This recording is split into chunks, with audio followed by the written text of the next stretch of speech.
Ready? Okay, good morning, everyone. Like to, since we do have a quorum here, call the order of the regular planning board meeting of April 18th, 2024. If we can all stand for the Pledge of Allegiance.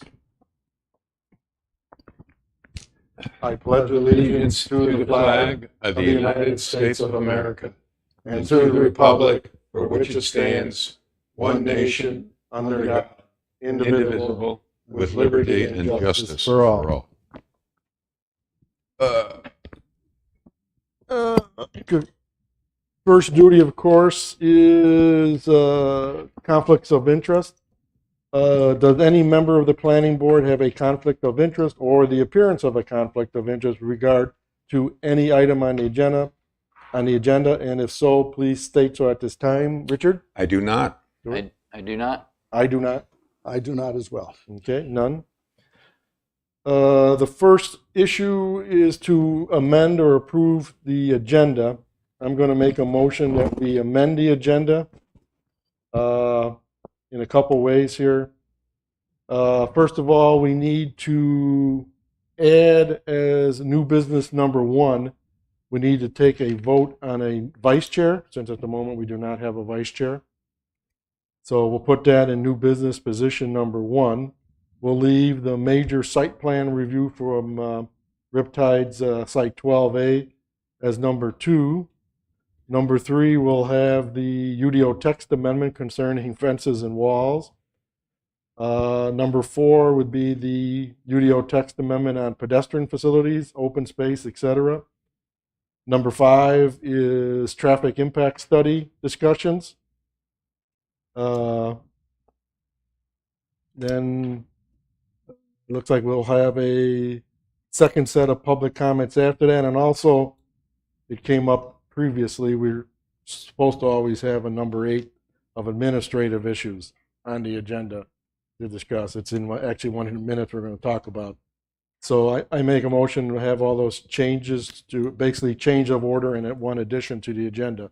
Any seconds? Just to be clear, in the new business, Number 1 will be the vote. well, number 6, it sounded like we were going to have a discussion of some administrative issues. And Well, there should be a below new business we're supposed to have on the agenda all the time, just open administrative issues. okay, It's actually in the minutes we're going to review today. great. And then number 9 being adjournment then. All right, Any seconds? I second. All in favor? Aye. Aye. Aye. Any nays? No nays. The ayes have it. The agenda is modified and added to as moved. Okay, the next item is public comment period. So we have some public here today. They're welcome to step up to the podium. Hopefully the mic is on.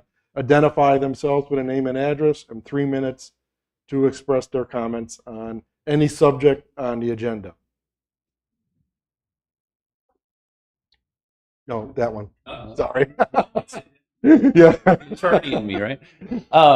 James Allison, 227 Clubhouse Road, Sunset Beach, North Carolina. I'm the board president for River Creek 1, which is where Riptide is planning to put their new building. First of all, I'd like to say, Riptide, thank you. You guys have done a great job in our neighborhood. It's beautiful, all the stuff that you're doing, and I'm looking forward to a lot of it.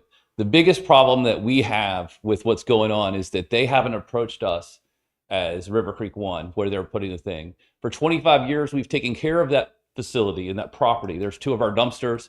They're eliminating one of our driveways. Not once as they have approached us. I've approached them a couple times. Just kind of waited for this moment, I guess, for it to happen. I guess it's a little late at this point, but we would like to delay this until they approach us and discuss with us how they're going to address things like how we're going to get an extra driveway. How are they moving our dumpsters, which has been there for 25 years, that we actually thought was our property until Todd, let me know that it wasn't with a deed. We've always thought that this property was part of River Creek 1. I became the homeowners board president a few years ago by asking too many questions at a board meeting and was asked to do this. Not my cup of tea. I am not opposed to Riptide building at all. What we are opposed to is that they have not discussed with us how it's going to affect the residents, how we can work as a community. And since they are going off of what the original plat in Citro was and to add to River Creek 1, I even asked if we could buy the property when I first found out. I was told, no, don't do that, that they would work with us. We are just asking for more time for them to work with us to go over all the issues that we have. Our property, our driveway, our fire hydrants, our walkways, and our driveways that are going to be eliminated with the new proposed plan that they have. Again, we are not opposed to what they want to do with their property. We just would like them to give us some agreement and some input into so that we are a good community together and that we're not opposed to each other and trying to fight this off in court systems and stuff like that, because we have had those dumpsters and those driveways there for over 25 years, always assuming that this was our property. Thank you. That's it. Thank you.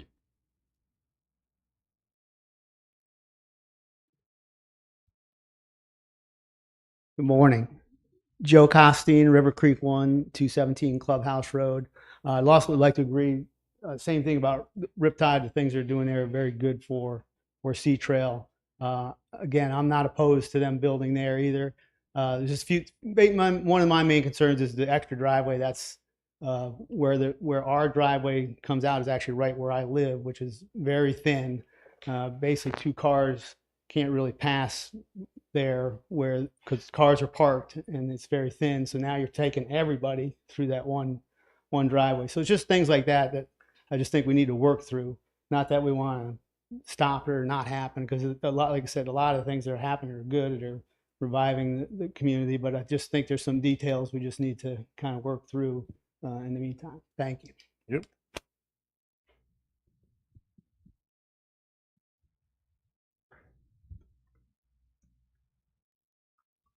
My name is Kim Feeney. I'm at 225 River Creek on Clubhouse Road. I have a letter that my boyfriend who owns the condo did, but he didn't have your email addresses. So am I allowed to give you Hey, a can you give it to the copy? clerk? Yeah.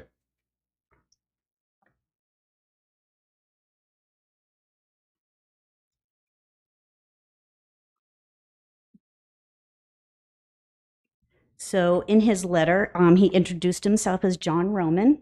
He is the owner. He bought his unit in late 2020, and we spend the winter months there. We're Northerners from Maine and New Hampshire. We let family and friends use it year round, but we don't rent it out. We found Sea Trails and Sunset Beach to be a beautiful and unique area with a lot to offer. We absolutely love Sea Trail and Sunset Beach, the whole community. When Riptide was pushing their development plan through the town boards last year, they sent out informational emails and boasted about their transparency. We attended meetings at the Pink Palace and watched board meetings online. Parts of it I disagreed with, other parts I understood. I worked the last 20 plus years of my career in the construction industry. I know how things work, the mindset, etc. Yesterday, 48 hours before this meeting, I learned from my HOA that a 90 by 60 12-unit building with 24 parking spaces is being shoehorned into a 3/4 acre lot on my doorstep. So much for transparency. I doubt the homeowners on Creekview got the notice either, and they will be the abutters. I could list my objections to the size and scope of this project, but I know what the end result will be. My only request of the board is that they make sure all zoning requirements are met, that this project does not impact River Creek's existing infrastructure and as many existing trees as can be kept as possible.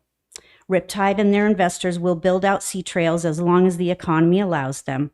Next time you're driving on Clubhouse Road past the Mac Center and then the tennis courts, take a look and appreciate the view at the right angle curve soon after. Soon there will be an out-of-place building and parking lot instead.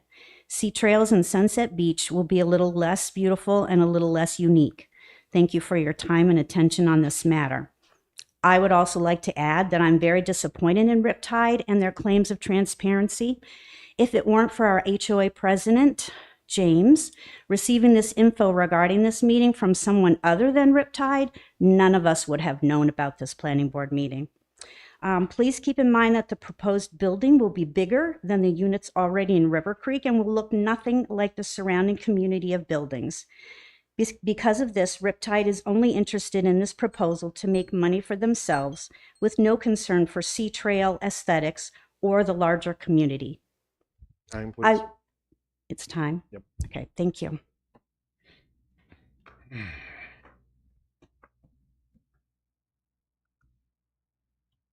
Landon Weaver with Bill Clark Homes. I don't know if this is the appropriate time to speak or not, but it was for the text amendment for the fences. Do I need to speak now on that, You or can, it's on the agenda.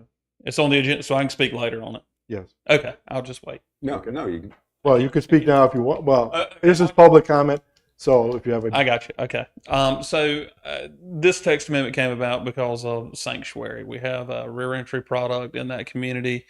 I know y'all probably rode through it potentially. So it's fronted on with two streets, front and back. The back is where the garages are on this. In the current UDO, you can't have fences projecting past the building envelope on the mainland or on the island, and we're requesting on the mainland only to be able to project fences beyond the corners of the homes with 50% opacity, just for folks that have dogs and different things like that. They've requested us to come to you and say, hey, we would like to have these fences projecting past that in those rear yards where the driveways and garages are on that rear entry product, just so they'll have a little bit more room.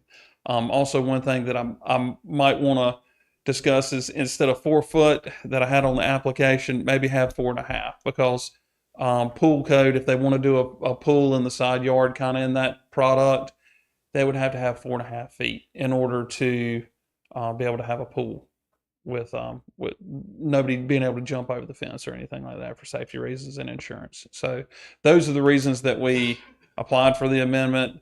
When you discuss it, if you've got any questions specifically for our residents that have purchased from us, I'll be more than welcome to discuss. So that's just the overall reason. Thank you. Yes, sir. Can I ask a quick question? Yes, sir. Well, let's take it up when it comes up. Okay. Yeah. All right. Okay. Fine. Yes, sir. Any other public comments? Okay.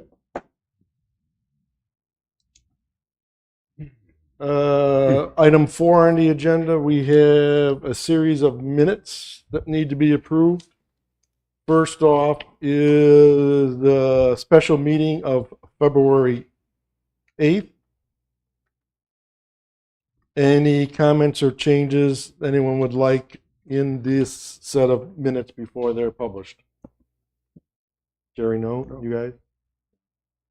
Nope. I'm good. Then I need someone to make a motion to approve these minutes. I'll make a motion. Any seconds? Second. All in favor? Aye. No nays. So those minutes are approved for publication. Next is the regular meeting minutes of February 15th, 2024. Likewise, does anyone request any changes or clarifications? Jerry? No, I do not. Richard? No, I think I'm okay with this one. Okay. Then we'll need a motion to approve. I so move. Second. Second, all in favor? Aye. Aye. Aye. No nays. The minutes are approved for publication. The last set of minutes is from the March 14th, 2024 special meeting. Any changes? Yeah, I have a couple of issues with this. On packet page 14, towards the bottom, item 17, actually item 18, the first bullet item, increase lot sizes to 8,000 square feet for the single family. My recollection is that wasn't really an increase in the lot sizes, but more calculation based on the unit per acre.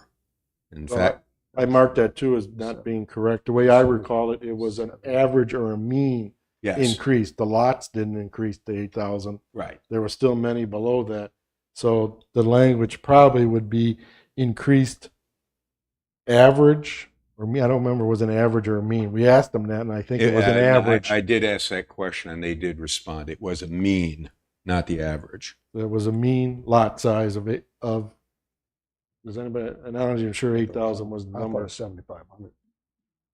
No, They did the calculation and came back with a number that I thought was around 8,200. We may have to go back and look. Well, but I think Their point was that this now exceeded the 7,500 square foot limit, which was pre-existing in an approved plat, when in fact the lot sizes they were suggesting were far less.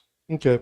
And the other thing I want to get in there is they keep putting this on the statistics that they extracted from the land use plan as opposed to the UDO. Then those were all issues that came up in this that I think need to be included in somehow in that bullet point. Cindy, I'm sorry to do this to you, but all right. Yeah, so I think the one thing on that bullet needs to be corrected. It was not an increase in lot sizes to 8,000. It was an increase of mean or average lot sizes to around 8,000. I don't remember the precise number. Right. They had But an we don't. exact But it infers number. here that they're all at least 8,000. That's not the case. So Yeah. we need to correct it to reflect that was some sort of a mathematical averaging of all the lots to come up with a higher number. And then on packet page 16, item 14. Sure. Average. Yeah, increased. Wes? Average should be sufficient, I Yeah, believe. so just it was so to their say intent. increase average lot sizes Sizes. to around approximately 8,000 Yep. because I don't think Overall. right. Yep. So just probably insert the word average there before lot, and then between the 2 and the 8, probably approximately. Yeah. That covers it close enough that You'll it have- gets the gist of the conversation. Yeah, you'll have to excuse 2 years of graduate level statistics, but Yeah. the actual term is median Well, rather than average. And I think because one of the issues that came up was they based this on guidance from the land use plan, and that was a point that they constantly made, which I constantly attempted to rebut. Any other changes? Yeah, I think I would like to see included in that their assertion that this 8,000 median square foot was in adherence to the land use plan as opposed to the UDO. Because it makes it sound like, hey, look, we did 8,000 square feet. It adheres to the plat. What are you giving us this hard time for? And the issue was they were using this justification as a land use plan. And there's some other issues in that discussion about the land use plan that I don't see in these minutes. So, probably more than we wanted to know, but there you go. Yeah, I don't know how to work that in. I don't recall a specific discussion on it without going back to the video, I guess. But Okay. Yeah. Well, the other issue, I think the key thing is making sure that we just correct that okay, language there. yeah, that's I fine. agree. I have another change, I guess, because it refers to something I said, Cindy, on packet page 16, minutes page 4, item 9 there. LeBruno expressed concerns that the dimension of the sidewalks, I'd like to have the word thickness dimension included there. Because they had the 5-foot width right. There was issues on their thickness of the concrete. I believe they declined to want, Dustin maybe can add, I think we require a thicker like in the driveway area. And they said no, they weren't going to do that. Yeah. So my concern was the thickness dimension of the sidewalk. So probably just inserting the word thickness there before dimension probably suits it. Or just And we got all these listens in here around. Is that just notes to the writer of the minutes to listen to that section, or is that now part of the minutes to tell the people where to listen? Yeah, so all those, there's a few things, parentheses, where it says listen at certain minute marks. Is that what that is? Yeah, so just remove all those. There's maybe 3 of them in here or 4 of them in here. That's just to clean up the structure. And then towards the end on page 17.5, After the last dot of open space, members requested a 15-minute recess. It's probably appropriate that we expand that we actually voted and took a recess there, right? Like normally in the minutes when we take a recess, we say a recess, there was motion, a second, and voted to take a 15-minute recess. So, because we did take a 15-minute recess there. It just says members requested, we actually moved, second, voted, and took a recess. And that's afterwards they came back and said they weren't going to do anything. So We'll just need to go back and figure out who made the motion and seconded, unless you know that. sorry, at age 66, my memory ain't that good anymore. The other, and this 17. was another point that I felt pretty strongly about. Before we took that vote to recess, it was we basically did a rough poll of how the vote was going to go. It was clear that we were going to deny recommendation. At which point, I personally offered that we would table the motion and spend the next 2 hours negotiating where Logan needed to be to get a recommendation. At that point, they asked for a recess, which we granted, and then they came back and said, no thanks. And it's an important point to me because I think in the nomenclature of what we're forced to do, we were forced to vote and deny recommendation. And in fact, I believe that what we did was acknowledge that Logan refused to negotiate. And that gave us no choice but deny recommendation. And that's a lot of words to include in here, but I don't feel that that is included in these minutes. We were bending over backwards to give Logan the opportunity in the same way that a previous applicant did, which was spend time grinding away at specific issues until they got within spitting distance of something we could approve. And the applicant refused to engage in that I process. guess to give Cindy some guidance, probably before the recess motion and vote was taken, we could just add one line that the planning board offered to table this to another meeting Subject to further revisions. for Yeah. just a single sentence. Planning board offered to table this to another special meeting for further discussion, and it was Prior to the Yeah, and it was not accepted or something like that. right. Yeah. I don't In know. the interest of simplicity, and Right. then Try to keep it to a one sentence thing. and you can also then just say meeting was recessed for 15 minutes. I mean, unless you want to pull in all the motions and what have you. Or whatever's appropriate for the minutes. I just normally we do say when we have a recess, we do say it was just whatever our standard procedure is on that. Right. Because we did give them the 15 minutes to talk about the caucus, and they came back with a proceed with your vote answer. Okay. Wait, there was one other thing, and I believe it's item 14 on packet page 16. My recollection of that conversation, I don't recall the issue of speed limits. My recollection is Logan was kind of mystified that we had said, hey, we're all fine with the storage locker, or we have an objection to the storage locker. We're fine with it being zone commercial. What you've come back with is a residential, and we're not comfortable with the residential. Come back to us with put some commercial properties in there and we're fine. And there seemed to be some contention as to what we had suggested at the February 14th meeting. So Yeah. I think that's in there. It says I stated that the board was expecting a commercial use in place of the self-storage. Yeah, I don't recall the issue on the speed limit, but I don't think I it's don't either, material. but yeah, that doesn't sound like.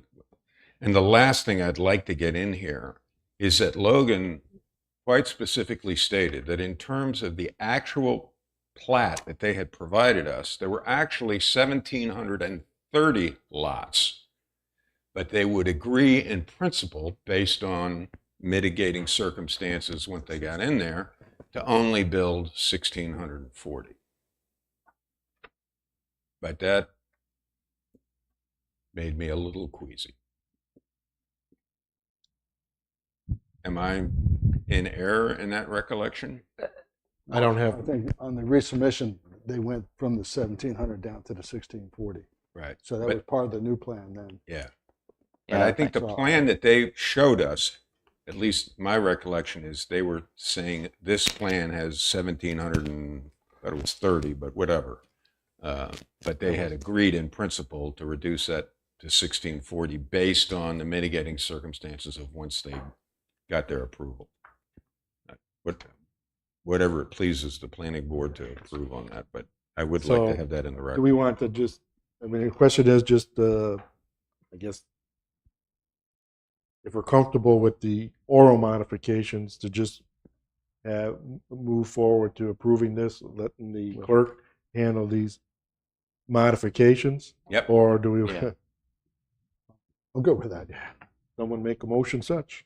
I'll make a motion And what is the motion? to Can we, to accept the amended items minutes. Thank you. okay. So in other terms, what we've suggested to be added today, we are approving absent a resubmission of the, Correct. fine. You second it? Second.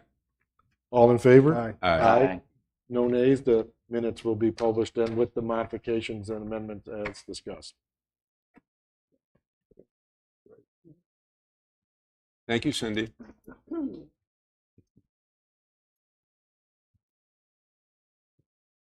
Okay, next item number 5 on the agenda is old business, and there's none there, so we'll move on to our new business. Can I, Okay. do we have any progress on, maybe this is better stated under the administrative issues, on finding a replacement for the That'll be handled ETJ? under administrative later. Okay, fine. So we'll move on to new business. New business number 1, which I added to the agenda today, is we need a vote on a new vice chair since we've lost our vice chair. So obviously, out of the 3 of you who would like to be vice chair, but we might make this go a little quicker. I reluctantly volunteer. Okay. Does anyone have a motion to nominate Richard as the vice chair? Unless somebody else wants to. Well, I would like to entertain the thought myself. So all of a sudden you have 2. Sure. So, You want to flip it? Yeah. Chair, it'd be up to a vote, I guess.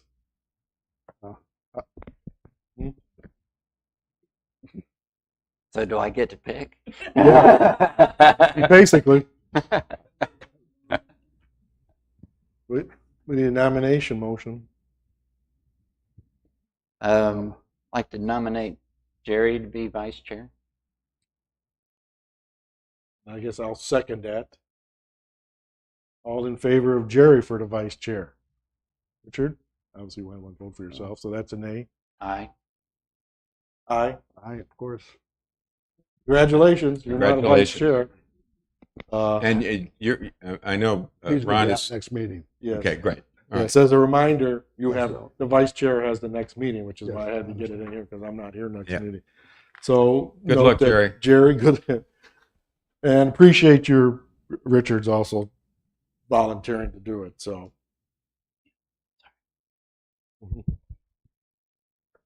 Okay, the more substantial new business here would be the, what do we have the number 2? The text, the major site plan review, Riptide Builders, track 15, site 12A from the conditional zoning, Westwood and introduction. Thank you, Mr. Chair. As you heard in public comments regarding this, this is the first major site plan coming forward related to the conditional zoning approval for Riptide Builders. This site is subject to 3 specific conditions that are outlined on packet page 30, in addition to the overall master conditions subject to the entirety of that conditional zoning approval. Each of those 3 items has been complied with. This major site plan has been submitted and reviewed by the technical review committee, including with a member of the planning board being present for that particular meeting. At their last, for the last submission, there was a couple of outstanding items that were identified in the staff report that you can see on packet page 31. Those three items have been taken care of, with the exception that their landscape plan still indicates the presence of live oaks on the site, despite one of their other sheets providing otherwise. The only other item is the landscape plan shows the original location of the building that has since been revised and moved further away from the area to be preserved. I think that a question for the board, is whether or not including newly planted material within that area to be preserved is in fact compliant with that. If the board does not feel as though it is, I think that if the board so pleases, any approval should come with the condition that no planted material or basically grading disturbance in that area should take place. There was a couple other items I believe the chair may have questions on regarding the lighting. But with that, I'm open to any questions that the board may have, and I know the applicant is here as well. So, applicant, identify yourself. Todd Rademacher, Riptide Builders, 279 Clubhouse Road. With me today, I have Chris Russell. He's our engineer for Riptide Builders, actually works for the company, and he is in from just outside of Chicago in Gurnee here today. He does have a flight out of town, so we are happy to have him here actually for the meeting. In regard to one of the items that Wes mentioned, as far as some of the inconsistencies between the survey site plan and the landscape plan, we did reach out to our landscaper to get changes to that plan. It just took a little bit longer than the actual survey itself. So today I do have updated landscape plan showing the adjusted building as well as the correct tree survey as indicated on the site plan sheet. So what drawing number is that replacing then? L1. L1, yes.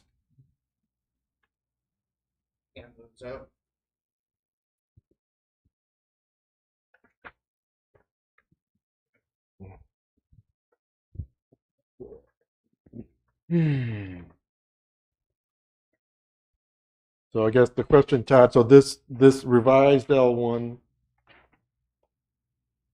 and being an anal engineer, the revision in the revision block should have been descriptive of what was done. But anyway, is now consistent with all the other plans then, right? That is correct. That is correct. Yep, you'll see the building's been slid off the protected area, and the trees have been appropriately and correctly labeled from the original plan. We actually had Mr. Russell as well as Chris Stanley go back out on site and do a full tree analysis of the site to make sure that there was 100% accuracy there. Okay, we'll just stay on this subject, I guess. So the little blue calculations there is tree preservation code compliance issues there. So you're removing 158 inches of trees, not in the 25-foot. We're talking outside the 25-foot preserved area, right? We are talking about the... So all these notes reply to any tree disturbance outside that 25-foot preserved area. Chris, you want to... These are the protected trees. The protected trees by the ordinance that we're required to replace. Yes. Throughout the site. But Yeah, they're all, that's what I'm saying, they're all out Yeah. the buff, this has nothing to include with the 25-foot buffer. Oh, okay. I understand Yes. the question. Yeah. So you're removing 158 inches and we're replacing it with the 258 inches of tree. That is correct. And there'll be no impact to the trees in the buffer zone? Is that what I'm to understand? in that 25-foot buffer zone? We actually went through this with a fine-tooth comb and laid out this site and adjusted parking islands and things of that nature to protect as many trees and retain as many trees as possible. The trees you see on this site are the trees that will remain on property. So it's not a site that is being clear cut.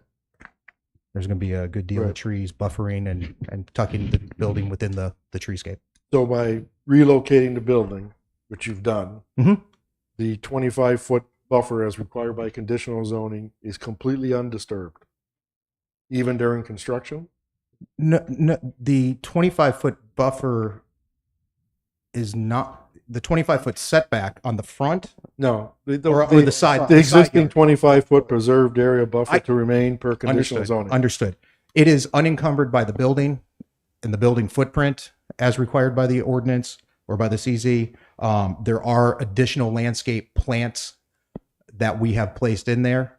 If that is something that the board does not feel is consistent with the preservation requirement, we can certainly not. So you're just adding some additional. We're adding additional plants. We're not removing anything in that 25-foot buffer. Right.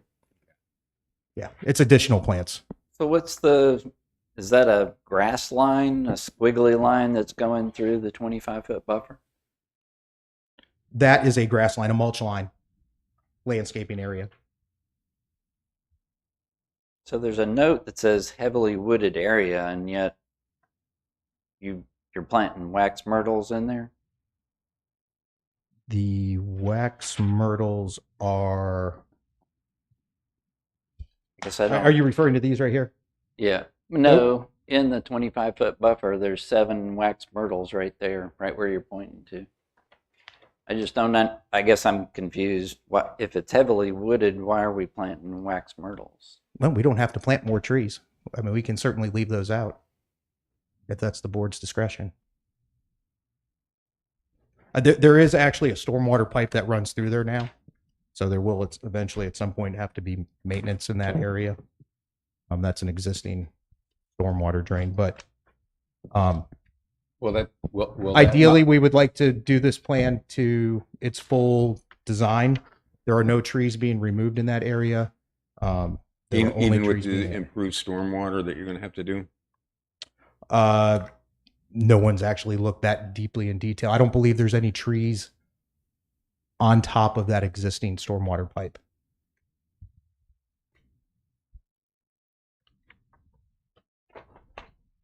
And the issue is... I guess the question on my mind, this is for the board, I guess.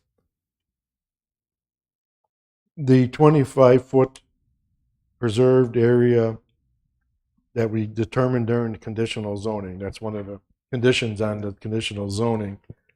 Did we intend that to be completely undisturbed, or, which apparently what they're looking at the new plan is, they sort of indicating they want to go in and clean it up and maybe mulch and add some more trees and bushes in there.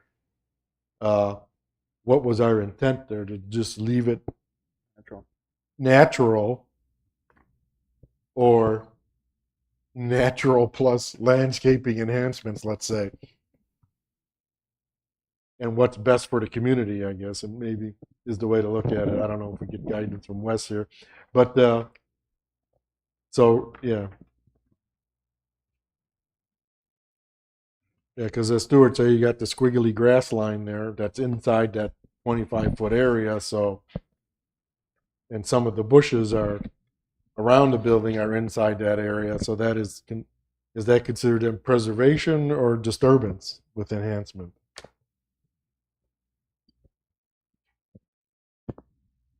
Any thoughts from anyone?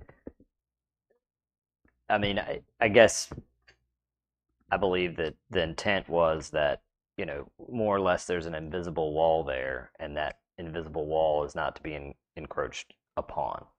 I think that for the board, if it pleases the board, it's okay. Planting new vegetation is one thing. Doing earthwork, significant earthwork, regrading, etc. I mean, that is probably what I would consider to be, qualify as disturbance. Right. And so like just bushwhacking or mowing and then planting Right. is consistent with the condition. But if you're recontouring and removing is not. So I guess That's fair. that's what we need from you is that no intention to recontour, remove, other than mowing, bush hogging, whatever you want to call it, cleaning. Yeah, to and that allow- area is to actually allow some additional planting. Yeah, that area is clean underneath. I'm sure most of you have driven by, if not all of Yeah. you. And, Yeah. you know, adding plants there shouldn't be an issue with, you know, because there's really nothing to move, so to speak, within that 25-foot buffer. And the issue that we've heard raised here about the second driveway and the width of the driveway egress, is that something that's amendable or? No, we have a conditional zoning plan approval, and we're going to stand by that. The original site plans for River Creek 1, Right. if you go back into the 80s and look at their original plan, called for this to be a building site and called for a singular driveway for access to this property. Not connected. Correct. No, No. no. There'll be a second public comment period later. Looking at the fire department's TRC review, just want to confirm that's all been addressed, right? Their rear access to the building, and you've moved the Knox box and the FDC to the location that the chief wanted, correct? Chris, come on. Yep. That's correct. We moved both the fire hydrant and the FDC and Knox box consistent with rear access to that building. The chief indicated that they would want to fight any fire on that property from the adjacent parking lot behind the building. Right. So everything should be in the back. And he had the roadway minimum width to allow his trucks to get there. That was, according to his notes, I believe, was roadway minimum. We have the minimum width of the 26 feet. In the back parking lot, we do. Right. And I guess the issue on the sprinkler plans will be taken up at permit time then. I did have a question about the hydrant. You're showing the hydrant not on your property. Is that correct? Yes. Yes, it's So if the property were to change hands and you don't own the fire hydrant anymore, then Well, we won't own the fire hydrant regardless. The fire hydrant will be owned by public utilities. There's two, right? No, there's two grinder pumps and one hydrant. right. The fire hydrant will be owned by Brunswick County. That is a Brunswick County water line that it'll be connected to. so is there an easement to go around it existing on the other property?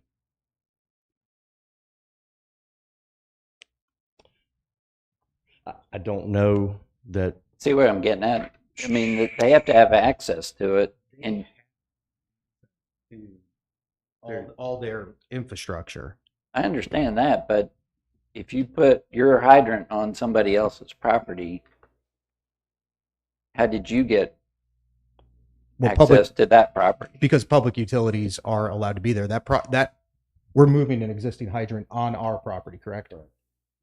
Right, to get out of the pathway to the point where the fire department has requested. Right, I'm looking at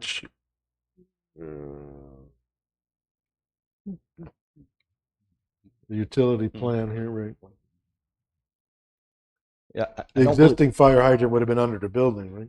That's correct. So it's been moved directly north, it looks like, to where the fire department wanted it, at the rear of the building, adjacent to the parking lot area. That's correct. And that symbology is not to scale. Right. So it's kind of difficult to say exactly, but it's going to be connected to the existing water line. So it would Okay. it would depend on where the connection is made. But I've tried to put it in an area that is easily accessible by the fire department. Okay. And Alright. and if there is any, yes, we can adjust it.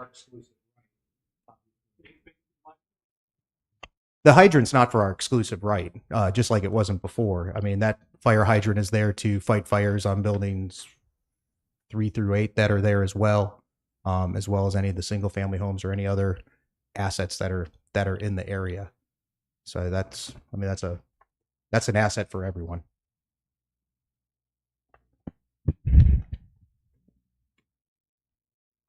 we have already had the fire services out there to test the lines. The fire marshal's been out there. The fire chief has actually been out on site to witness that stuff. I don't know, probably about a month and a half ago. I do have another question for the engineer. I have a real concern with the radius turnout coming out of your straight part of your parking lot to get out of the site. So that little radius on the corner, if I'm a fire truck and I'm leaving the site, that little 5-foot radius or whatever that is, looks like it would be very difficult to maneuver. So as indicated during the TRC, the chief said that they would not be fighting a fire from the new parking lot. Okay. It would be fought from the rear of the building, so they wouldn't even enter the new parking lot. Well, I guess I'd still have a concern about that small radius, even for people exiting the site. Just seems like a 5-foot radius or whatever that is. It just seems really small. What page? Yeah. That certainly could be adjusted if it's something that If it's adjusted a little bit, is that going to mess up your open space calculations? No. Okay. What radius would you be comfortable with? I don't know, Wes. Do you have any concern? You see what I'm getting at, Wes? Yeah, I it just is think tight. That's a right-hand turn. Right. With a 5, it looks like a 5-foot radius. Is that It's about what 5 foot, yes. I'd feel better with 15 or something like that. Right. So that would almost completely eliminate that little stub out. No. No, it'll just take that. Take that corner off. It'll take that corner out. Okay, I see You what might you're saying. lose that one plant right there. Yeah, there's a plant there, but that can be relocated. Yeah, there's single plant. Yeah, in the I corner. would just say the only thing we'll just have to be aware of is that if you look closely, there is a 20-inch water oak right there. And I know a lot of these islands were laid out with the trees in mind. We can certainly do more than 5, but if we get into messing with that tree too much, I'd hate to do that. Yeah. But it just looks like the water oak. But I understand. I certainly understand exactly what you're saying. It's Trying to find that balance. Right. Just try to cut that corner so that someone making the right-hand turn into the driveway is not shooting out to incoming coming the other way, right? Right. That would be my concern is Right. they can't make the turn. So now somebody's coming in and somebody's coming out and you got a conflict. Right. What about And you couldn't solve it by widening access to the right? Can we do something between 10 and 15, just how it works out with that tree? Sure. Okay. Sure. Yeah. It's as big as you can get it. Yeah, understood. Jerry? For the people who are here, replacing the dumpster, are you going to locate another dumpster? For Yeah, convenience? we have every intention of communicating with them once we get to a point where we have plans we can communicate with.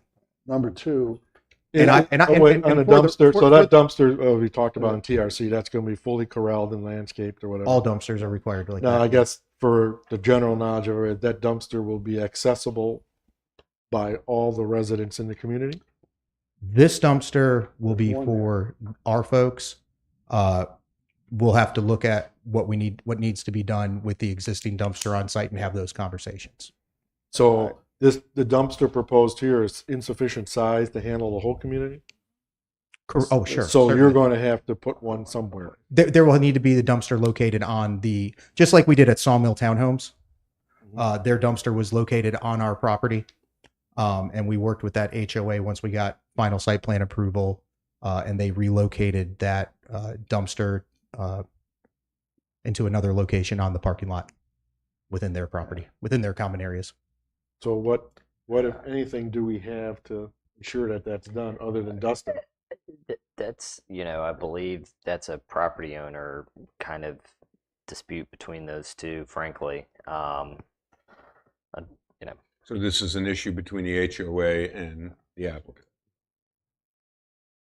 Number 2, there's an access road next to building 8 for, not a road, it's just a dirt, next to the grave site, the graveyard. That won't be interrupted at all. I believe there could be easements in there for that. Yeah. The old, I think that's the old Frink Cemetery. Yeah, and I believe there's easements in place. I honestly, I don't know if whatever easement or access that they're legally allowed to have, then they will continue to have that. It's a dirt. I think it's just a dirt there.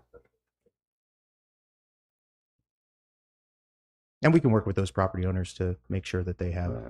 100% access. That's not an issue.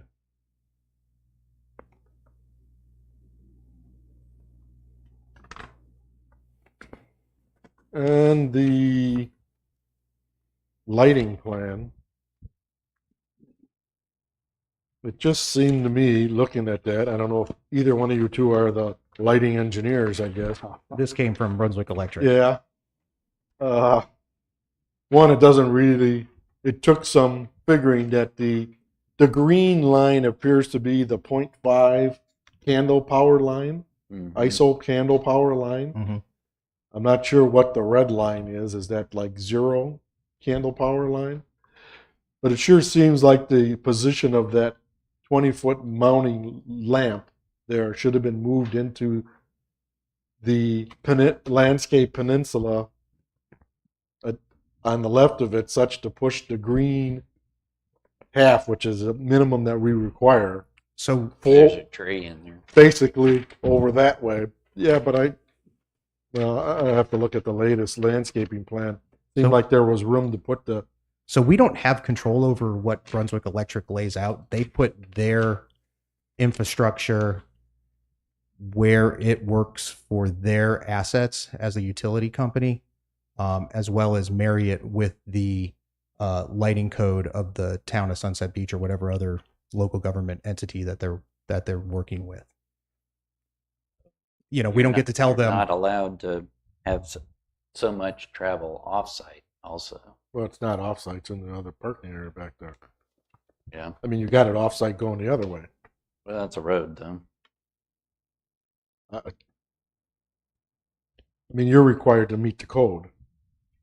This, according to Brunswick Electric, and they have your codes and design every lighting plan that's ever submitted, meets their code. I think there's light trespass at the property line.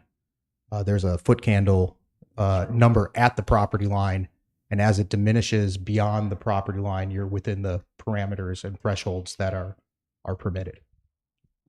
I know we just, through somewhat of an oversight, amended some of the lighting requirements, and did that impact at all what Brunswick Electric is We were submitted. be and aware of in terms of what they proposed to you? So everything that we did was submitted and under the previous ordinance before the changing of the ordinance. Okay. All our site plans will fall Which under is that basically category. the same thing. Okay. Yeah. Yeah, I didn't correct. think there Just was added any it change. to the Okay. UDO. Okay.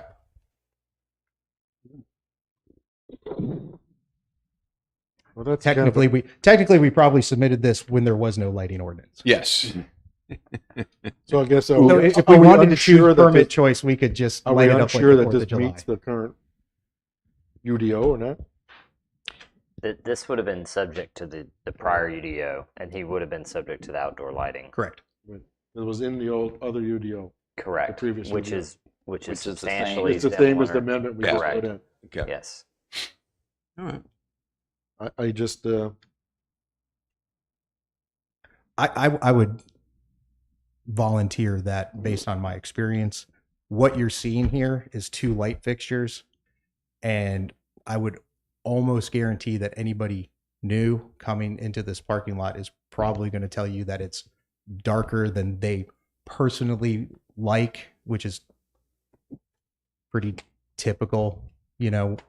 when they see lighting, they typically expect more. But when you have a good lighting ordinance, it's less than they Yeah, expect. well, I mean, the power to me, Brian, it's just to me positioning. It's not position. To me, the green line should cover the parking spaces up to the property line, which would be just a few feet towards the apparently maybe northwest, I guess, which would put the light fixture into the peninsula, the landscape peninsula, so that the green line moves in here in this direction. God. By just moving the fixture over to here, I think it you're moves running- this up to, and we should move that up so that the half candle power is at I believe what you're running into there when I look there at a the tree there. there's a 18-inch hickory tree there. So I assume that they're probably trying to stay out of that hickory tree. And the other island, we're retaining an oak tree, and I can't read that one. Yeah, I see that, but it still looks like there's room for the light stanchion.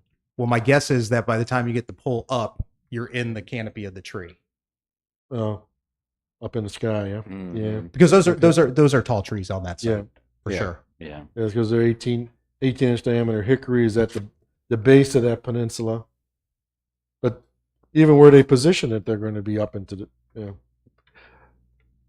So I guess they is positioned Todd it telling me in correct? in That areas where they're, BEMC determines this, and we have to rest assured that they're following our code. Well, in looking at our code, I do believe that it also is there's allows for some very minimal light trespass at maximum foot candles, and yes, in looking at the location of the vegetation on site, I think that they've done their best to not conflict with Okay. trees.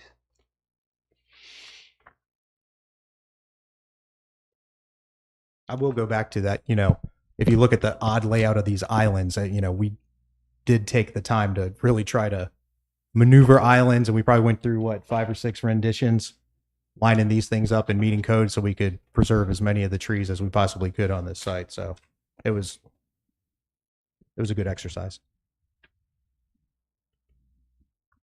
I have a question about the landscape plan.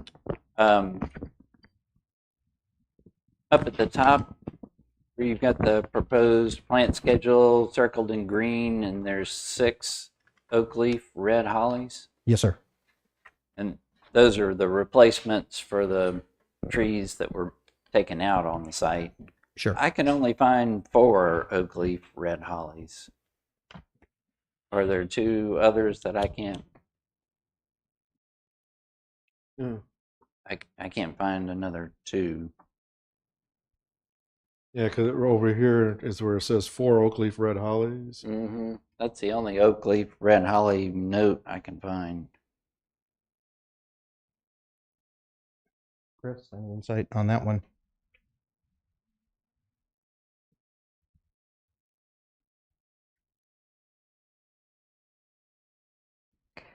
As I believe they also have a inkberry holly, which they're not calling it out as a red holly specifically.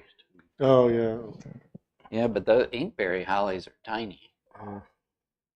I don't think they would qualify as a replacement for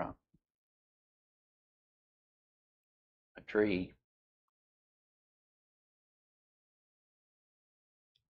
I saw that, but Yep. they're using them as foundation planting. They are using them as foundation planting.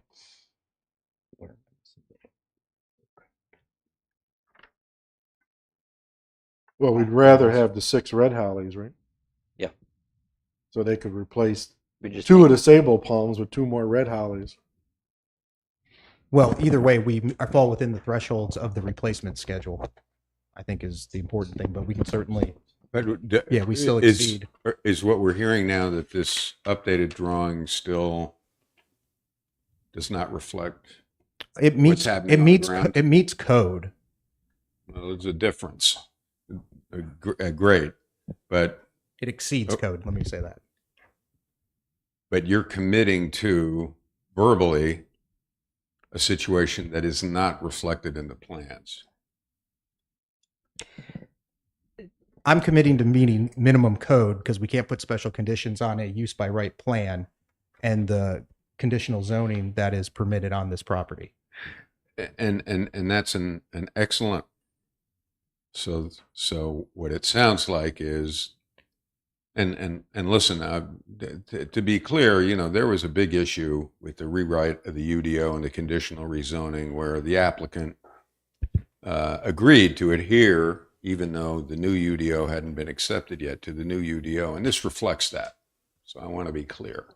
But I guess I'm a little nervous as to we're hearing one thing and seeing another.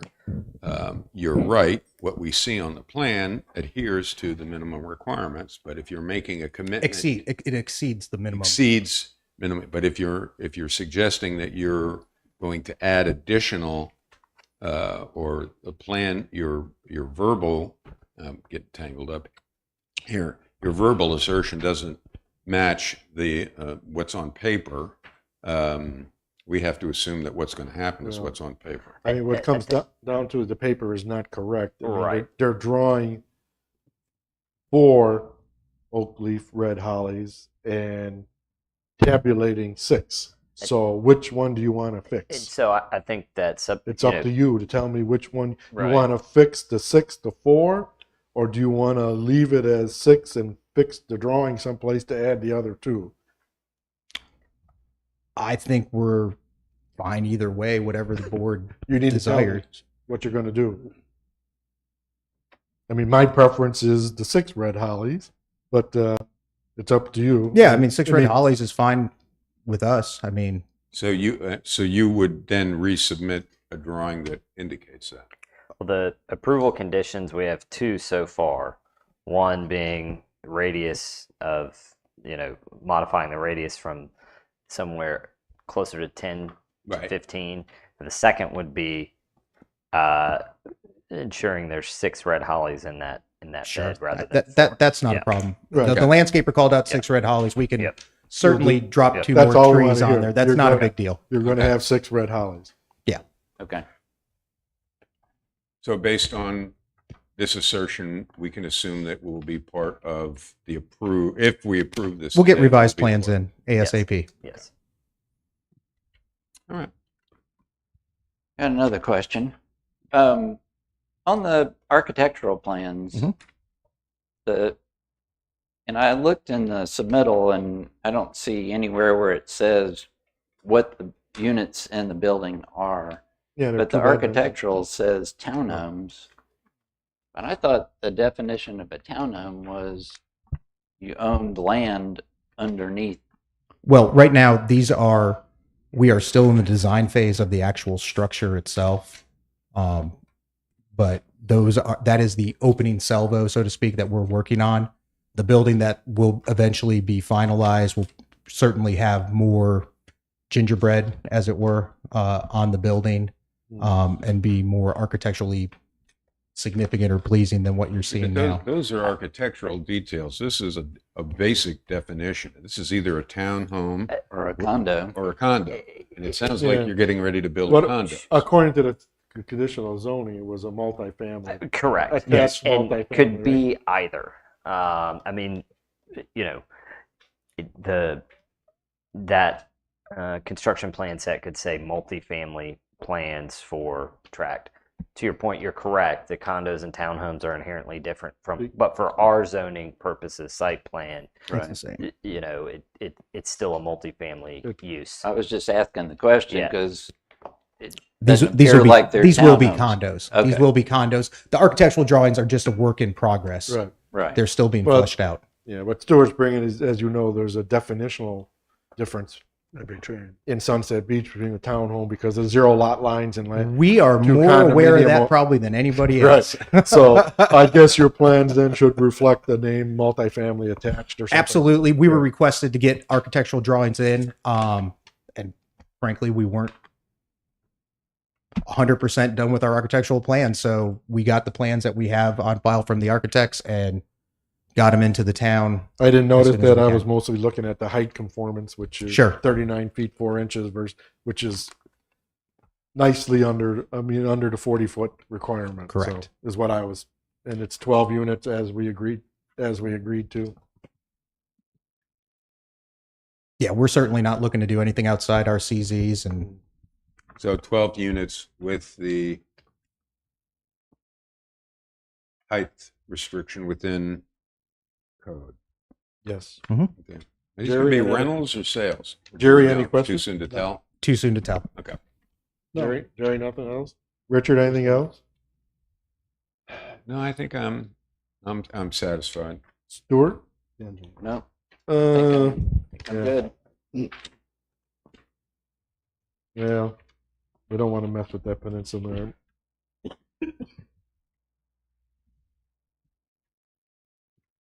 Yeah. And yeah. And I guess apparently, even though Dustin's sitting there, the Sunset Beach pipe, we're going to have to handle that one. Will be handled as just municipal work. Yep, that's in the buffer. We're still talking about that. We've been in communication about that pipe, But I guess the key for a thing, while now. the key thing is that the preserved area will be preserved. But that's almost an entirely separate issue. For Right. their zoning purposes, they are required to preserve it. It steps into a totally different arena when it's public works requirements. Yeah, that storm drain goes across Clubhouse Road, through the property, through the parking lot, onto the golf course. Fun. But there's no expectation that in mitigating that storm drain, there's going to be significant impact to the reserved area. I have no way of knowing at this point in time exactly what needs to be done. I know that the Public Works Department has been out there trying to clean the pipe out in the past year. I'm not even sure off the top of my head right now what size pipe it is or what kind of 100% the condition of that pipe is. I know it's corrugated metal. I couldn't tell you what's underneath the street, and I can't tell you right now what's underneath the parking lot or the golf course. I don't have the information to be able to talk educated So that's a about it. maybe. It's an I don't know. It's public work. Okay. Okay. Well, my concern is historically, when we talk about tree preservation, the thing that comes up is, hey, we had to do stormwater abatement. Okay, so the trees have to go.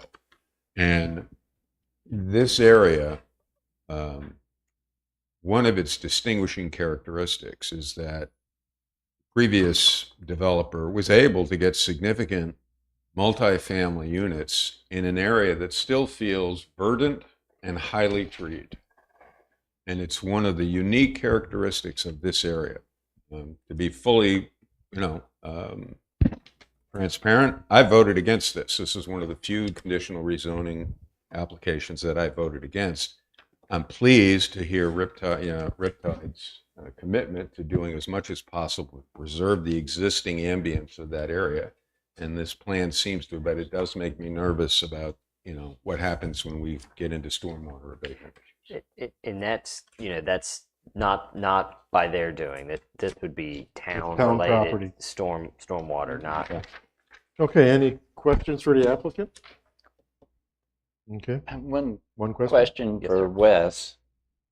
So on the staff review, item number 2, are you satisfied? There was a please provide reasoning, justification, sound engineering. They have About- moved the building since that comment, and Okay, the so corner was formerly on the edge, and so You're You know, okay with removing? I think Item it's 2. yes, sir. I think it's still pretty awfully close, but they've promised that there's not going to be disturbance there. So Okay. It might actually be a little bit further than a foot off the Yeah. the property too, Yeah. if I remember correctly. Not property corner, but off the protected area. Yeah. Question, do we know if the siding on these are going to be vinyl? I don't know the answer to that question. I mean, it's outside the purview of this review. Okay, thank you. So, Mr. Chair, if I may, just to summarize, and I do want to point out that this is an administrative approval. We're not allowed to attach, conditions outside the ordinance. These conditions, are compliance related, I will say that the applicant has volunteered to modify the driveway radius. I don't believe we technically have a rule in there, although we might. But if there is a motion, they would be subject to those two items mentioned. One being the increase of the radius from 10 to 15 feet, subject to the tree, the presence of the existing tree, and two, the inclusion of 6 red hollies where there are 4 shown.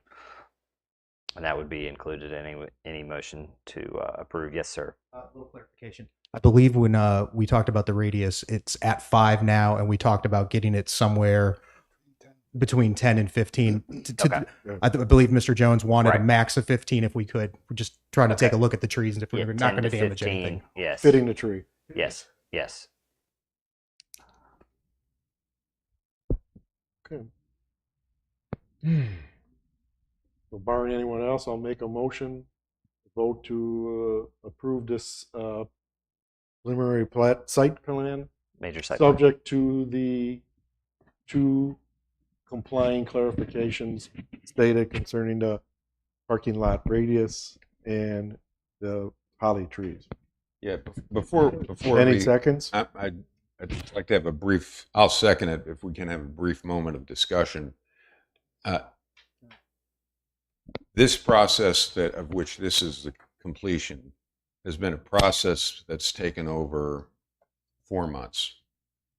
And it's unfortunate that, because I'm probably going to make a lot of people angry here, in terms of the transparency of this issue, we had almost 25 hours worth of meetings on this. And it may not be the outcome that satisfies everyone, but I feel pretty strongly. And again, I voted against this particular part, but I am going to vote to approve this. As a planning board member, you find yourself in a position where, because of the administrative rules and the development by right issues, really there is no option but to go ahead and approve this. But I look forward to Riptide, being committed to saving as many trees as possible, and hope when we're done, it hasn't severely impacted the quality of this area. Daryl? Yeah, Riptide has really done a nice job with the community, but before I vote, I would like to have Todd agree to interface with the Rivercrest in a positive exchange of, not now, but go ahead. Duly noted, duly heard. There's obviously some issues on the site that we need to discuss with them because they have some assets on the property. There'll be some changes that do And affect them. You have the president here of the Correct. Rivercrest, so. Yeah. Okay. Good. So hearing the second, we need a vote. Richard? Aye. Stuart? Aye. Jerry? Aye. I also aye. No nays, so the plan is approved.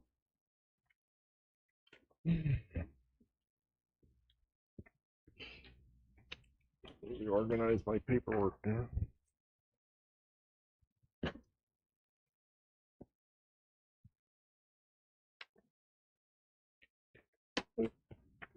Next on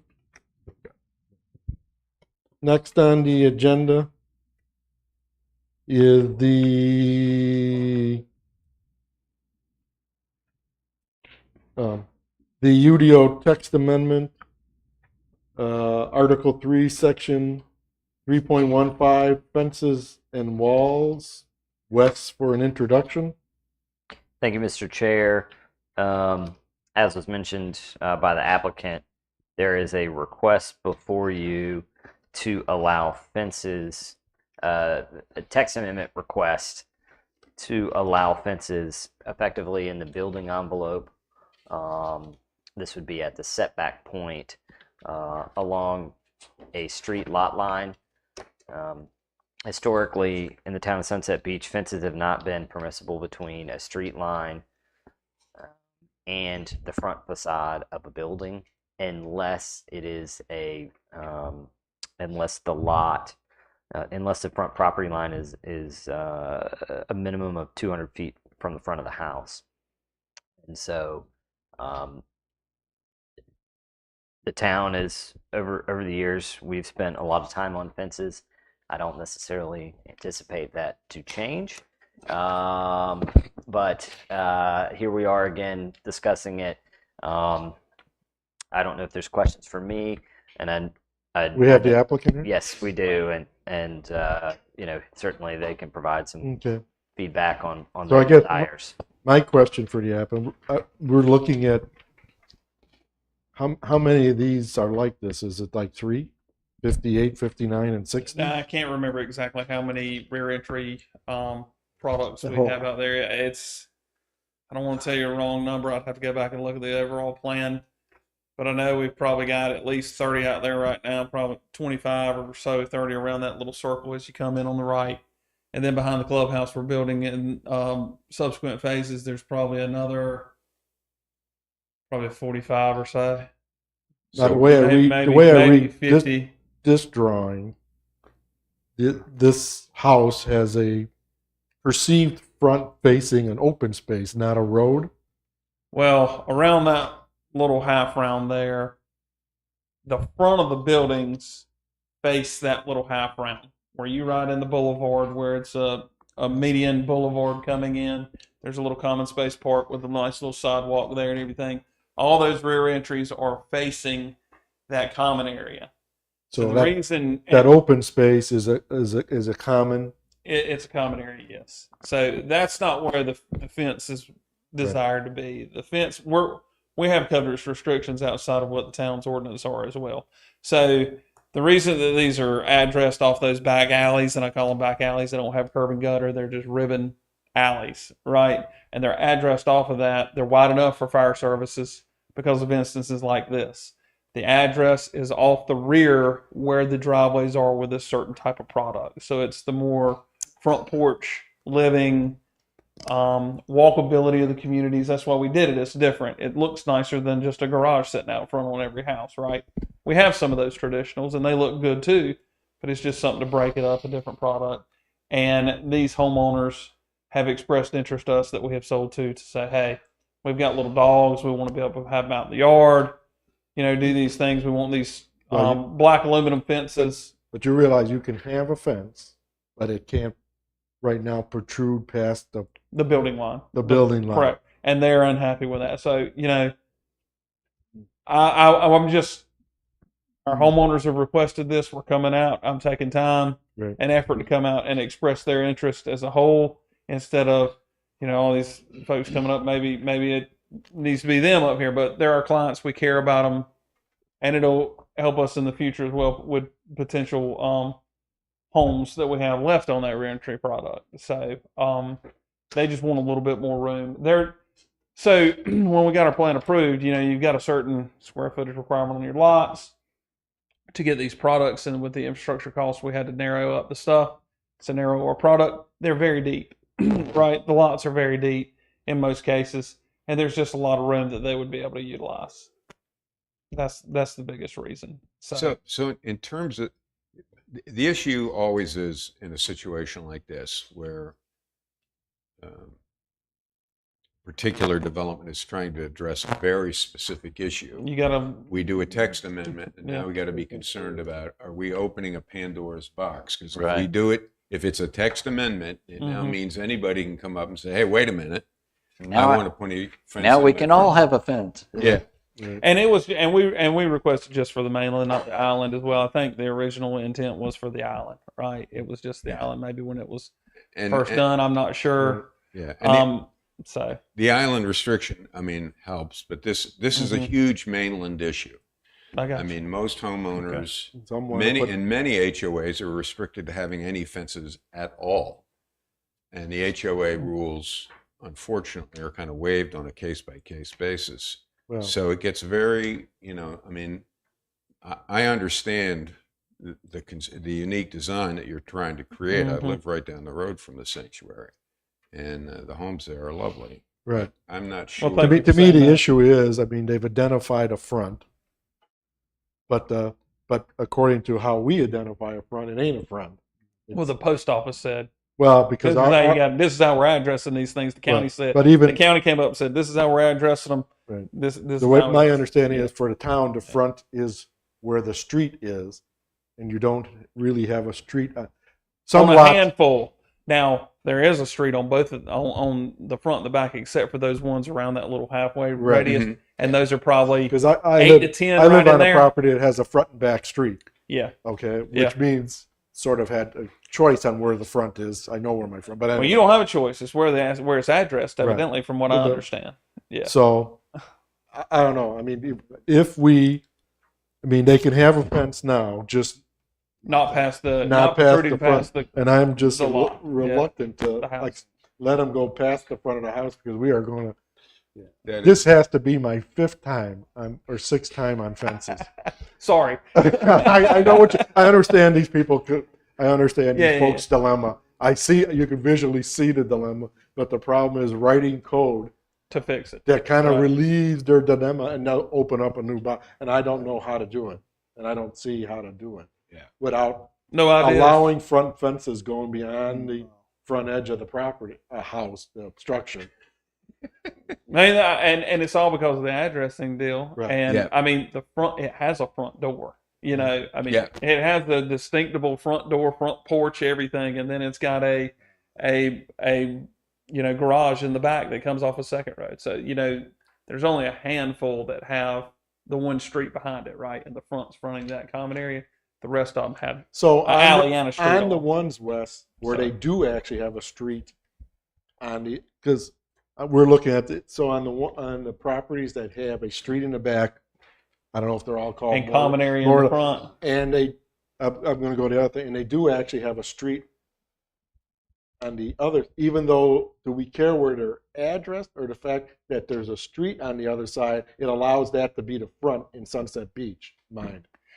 Now, is that And I got that from Chad, Right. right, when he was here. So Because my understanding is is that a private a street road? determines where the Yeah. all these are private roads. They're All all these are private. private roads. Yes, sir. Can we have Wes answer, I'm please? sorry. Yes, I mean, I think the address comes into play, but also the frontage requirement in terms of just a through lot having 2 effective fronts. And so, the question is, I think what they're asking is whether or not that fence can go to the setback line, or if it needs to align with, with the house. Is there a way to narrow this down and create a definition of a lot that has front and back private or public road access? Certainly, yes. I mean,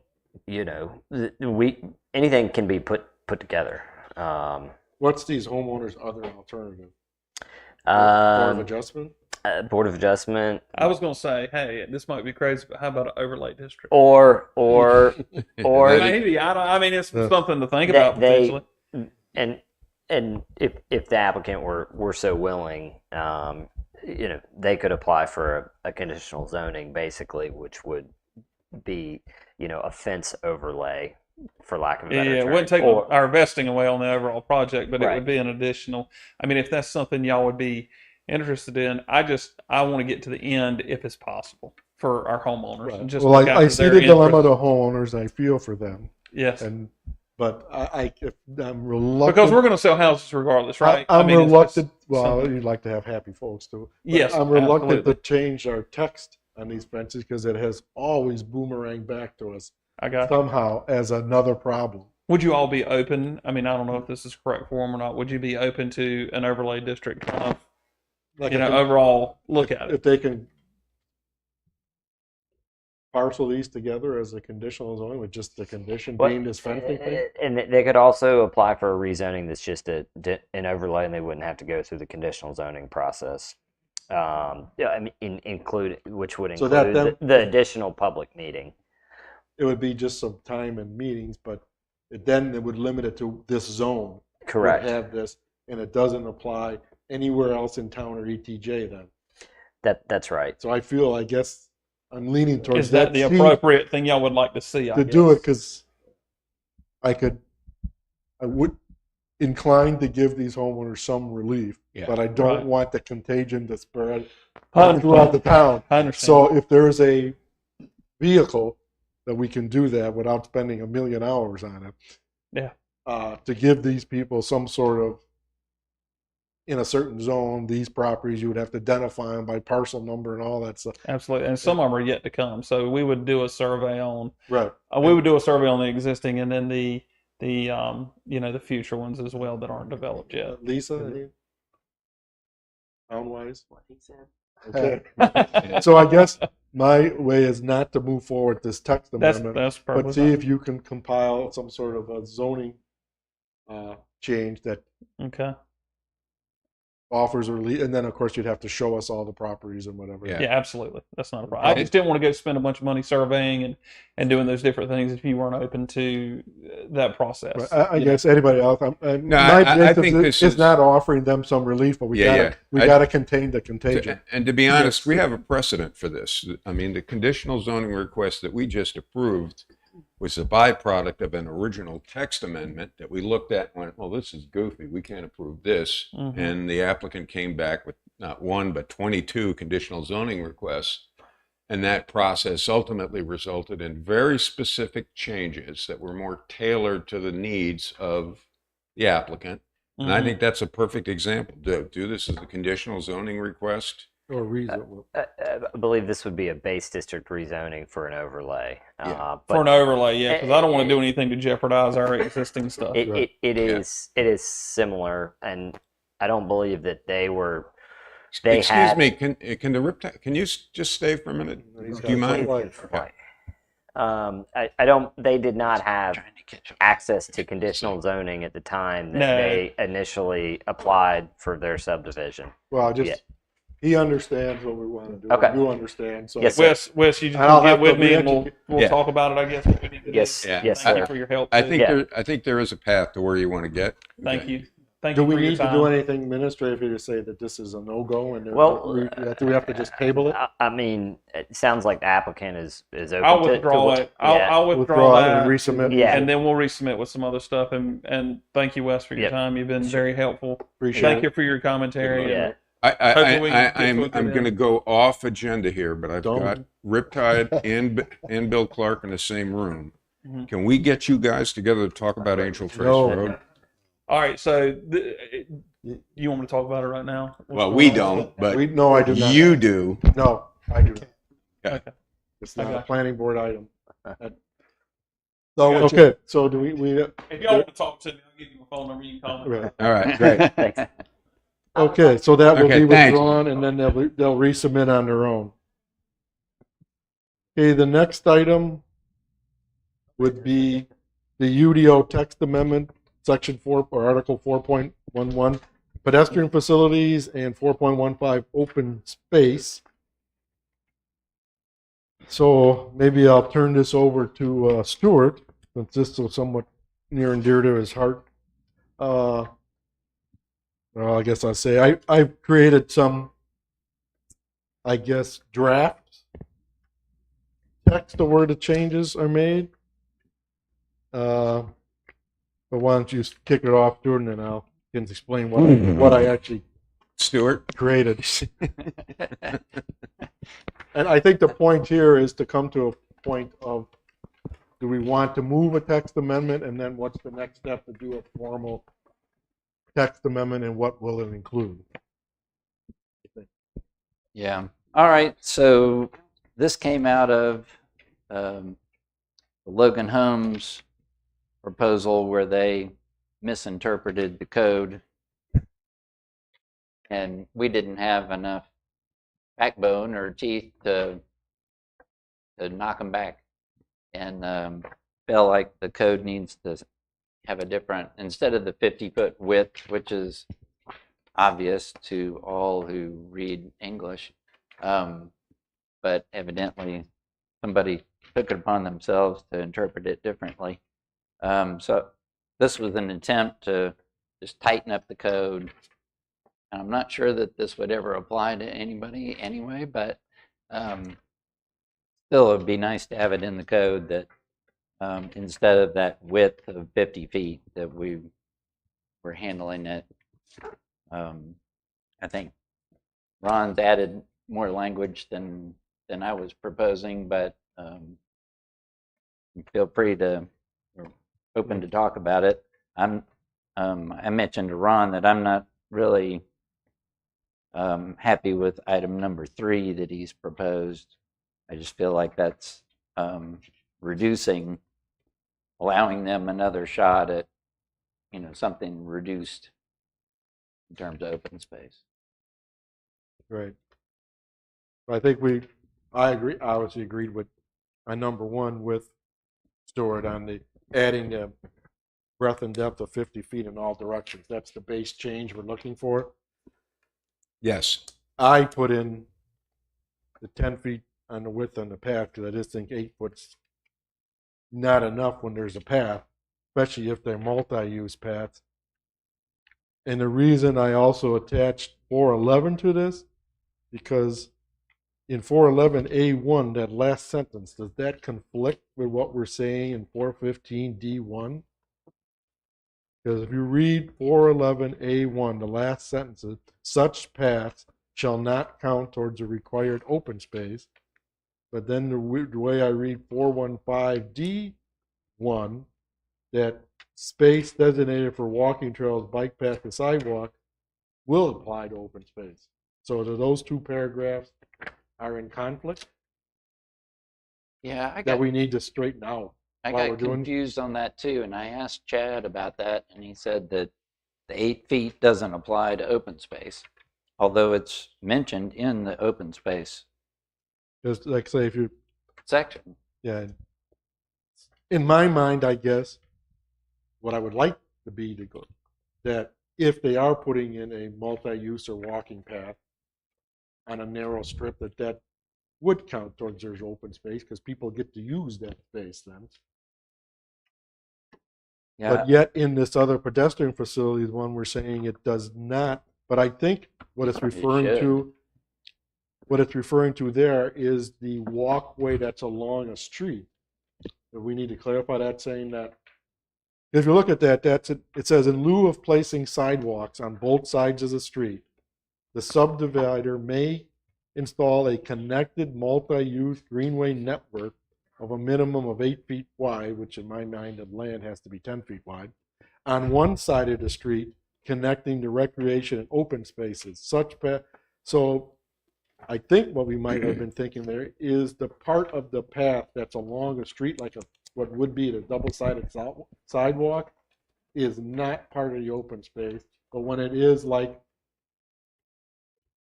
not along the street, going in between, like the Logan one had that path along a little creek or ditch or whatever it was.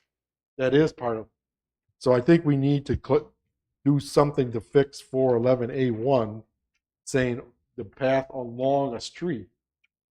well, That's replacing a sidewalk. Is but not open. sidewalks along the street count as open space too. Do they? They do. If you go back to the Logan Homes thing, in their summary of open space, 5-foot sidewalks is a calculation in there, and they added that to open space. That's why I couldn't understand why 411A1, why those paths wouldn't count. And I Well, wondered at the I guess time to me whether Logan Homes was saying, I don't want to put sidewalks on both sides, and I don't want to do this 8-foot path on one side because now it doesn't count for open space when my 5-foot sidewalk does. I guess in my mind, sidewalks are not open spaces. They're sidewalks. I've never seen them as open space before, but that's what the code says, that the 5-foot sidewalks do count as open space. I would say they shouldn't. I But would agree. That's almost saying, then why doesn't the road count as open space? Why not? I mean, It's open. It's open, but no, it's not. It's not recreational nature open space. So You I don't can know. ride It looks your like bike there. So anyway. So we need some sort of fix on that. To me, a sidewalk along a street that is really a pedestrian sidewalk connecting homes and are not should not be open, counted as open space, unless Wes, you're looking at this thing, it should be, but I would, in my mind, think, but if they have narrow strips of land, like between lots, and they put a greenway walkway through, I'm okay having those included, because I look at that as an upgrade of the community that they have. Just, we're kind of knocking Logan Homes here only because it's a recent example, but that greenway path they put along their creek or whatever it run was okay to include that as open space, to me, as long as it's 10 foot wide, because it does provide a benefit to community to use, spaces, but not just the walkway in front of your house that is just for walking over to the mailboxes or whatever. To me, that's not open space. So, Guidance, Wes? I mean, well, there's a lot to unpack here, but for one, I do think that in the context where we are at present, where there is we're in a very different sort of regulatory environment than we were maybe 20 years ago. It is open space is being called into question as to its impacts on housing affordability and all these other types of things. And so, I think understanding that is important, and whether or not for most people, if in fact walking along sidewalks, going to or from wherever, it may not seem as though you're an open field, but it may be actually utilized for, their common open space. That is up to you all, whether or not you want to include it. If you want to say that those places that, if it's a sidewalk within a designated road right of way does not count. Otherwise, if it's outside of that, perhaps it counts. It will still have to be in some type of right of way or easement. But, across the region, our local governments are having these serious, hard discussions about ways to be a bit more accommodating where we can. Accommodating to but I who? think our 15% is not a high number. Well, is that relatively high? It seemed, because when you look at the picture, it's not. It's not high. We just looked at a picture, Right. a site that just barely made the Right. 15%, or in Stewart's mind didn't make the 15%. Right. And it certainly looks like tight. It always looked tight to me with not a lot of open space. I think that I believe that the intent of the ordinance all along was the 50-foot width. It kind of got put on the spot that afternoon, but these are necessary, I think, changes that need to go in here and improve the ordinance. So they can absolutely be taken out. Required sidewalks, do not count, or some worded in a way that Right. And additional sidewalks or walking paths, what have you, or things that connect to recreational amenities, that those comply, those can count as open space. right, to me, the required sidewalk to have put in, it's required to put in. It's like Yep. the roof on the house is not an extra.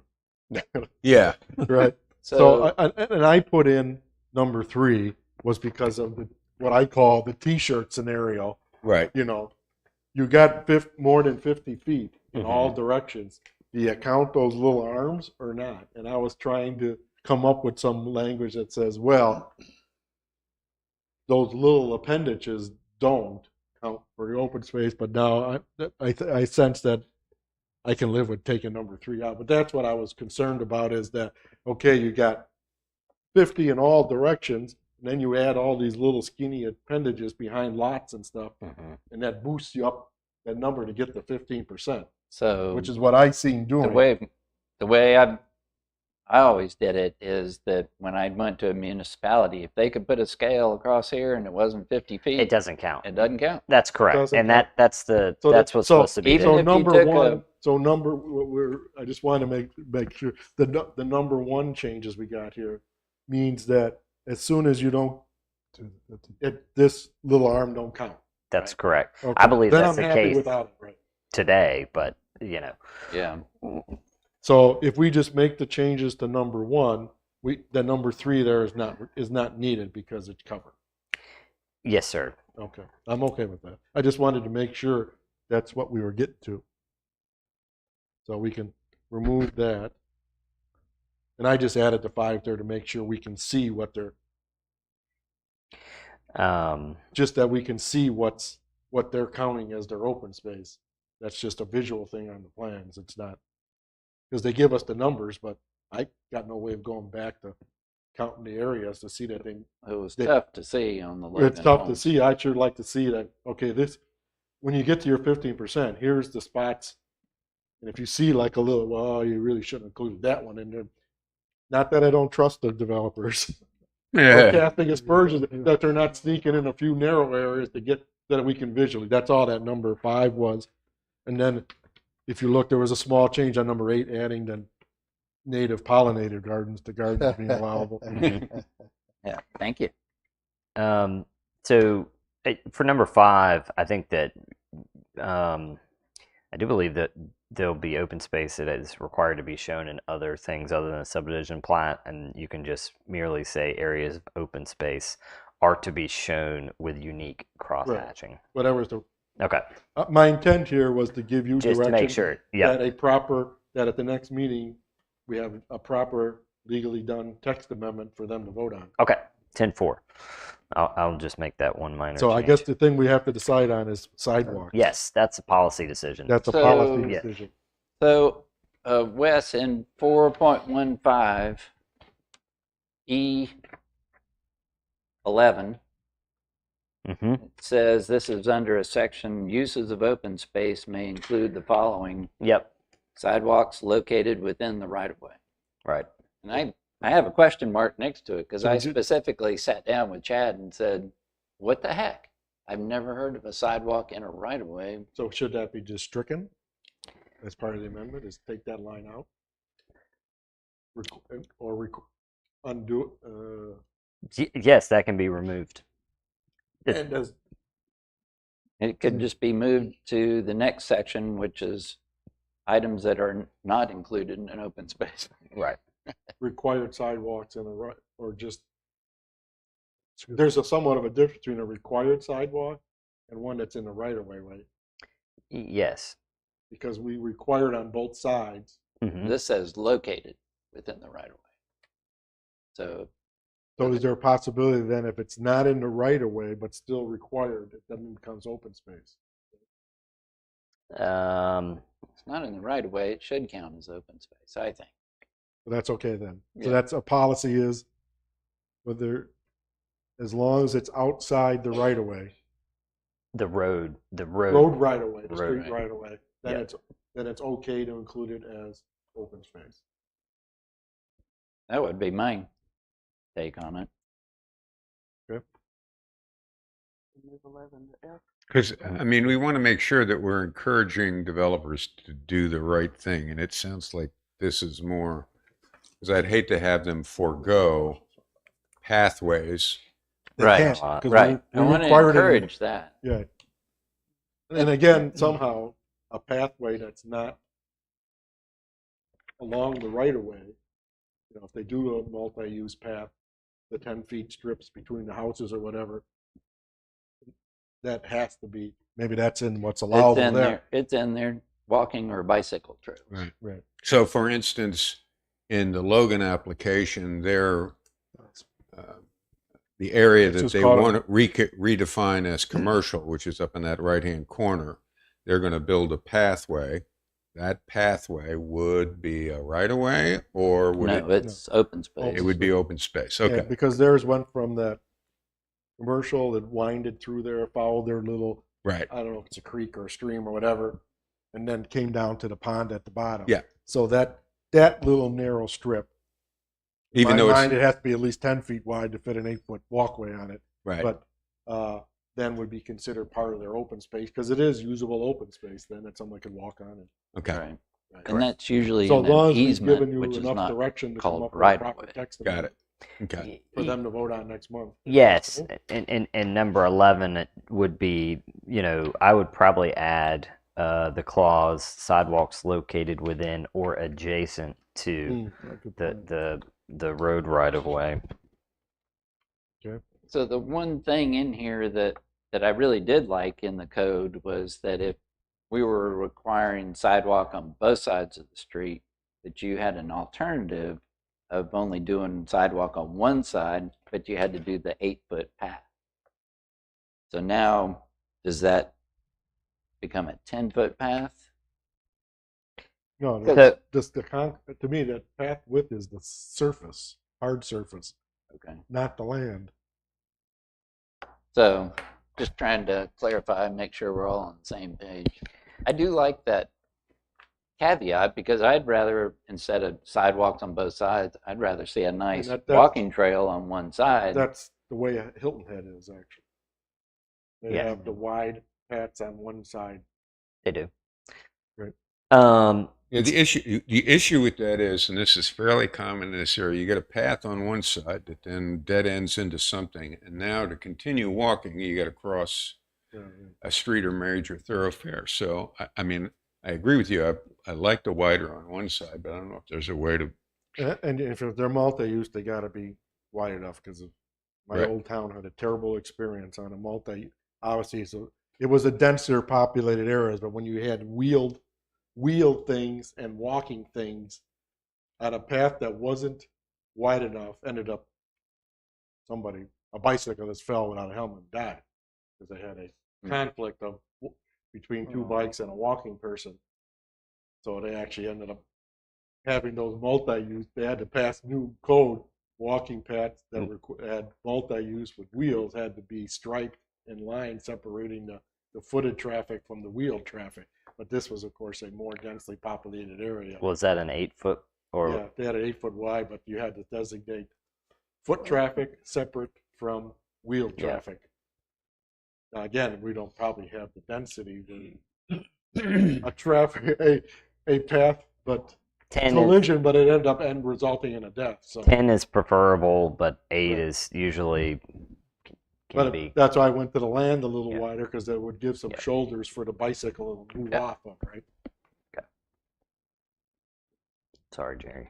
Jerry, do you have something? Yeah, out of curiosity for staff, how many big parcels are left in the town of Sunset that would require this, The Angel Trace track. other than the Angel Trace? And That's the it. other one by 904 in Georgetown, That's a zone commercial? MR3. 904 beside Windfall. No, up in the corner there. Across from the talk of the town? Yeah. I thought that was commercial. MR3, right? This is the one across there.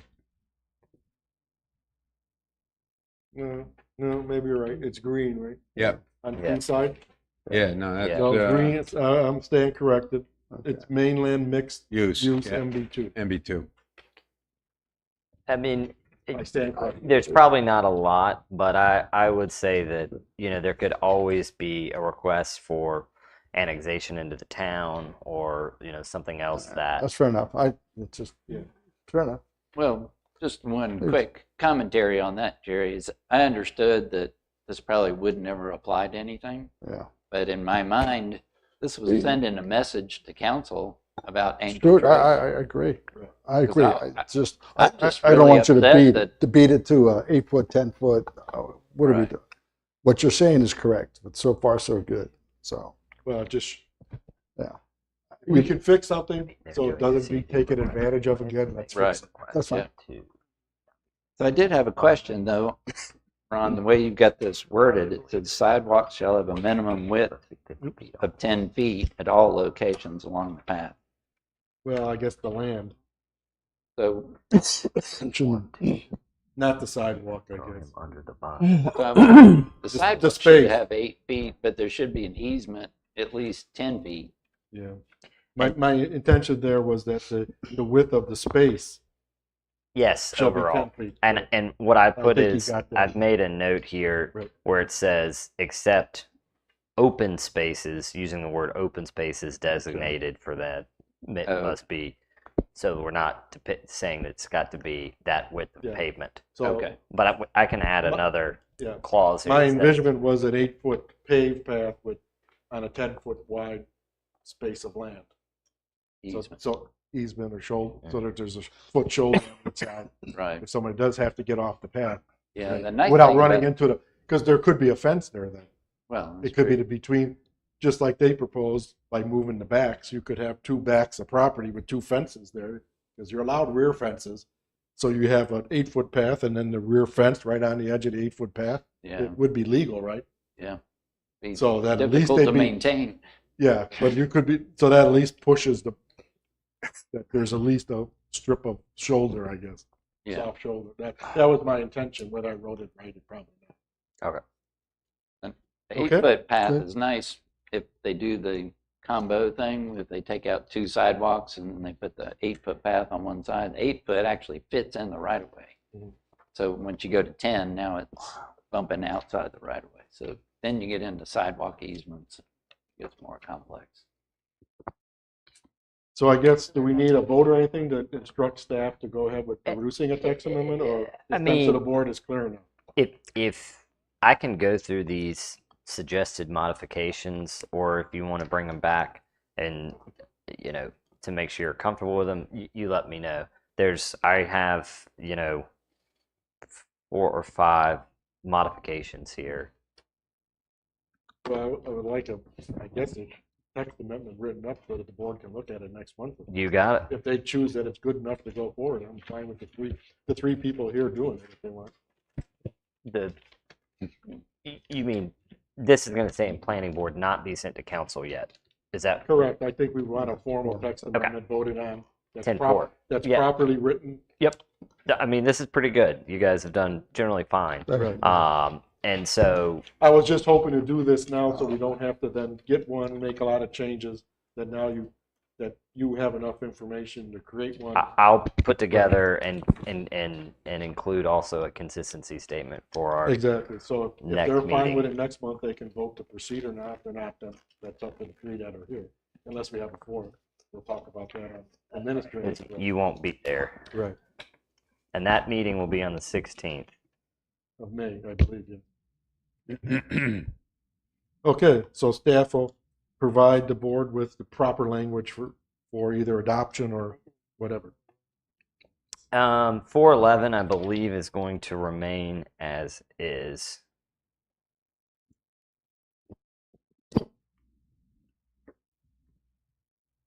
Yep. Okay. Okay, so next Oh, I up, thought we were gonna.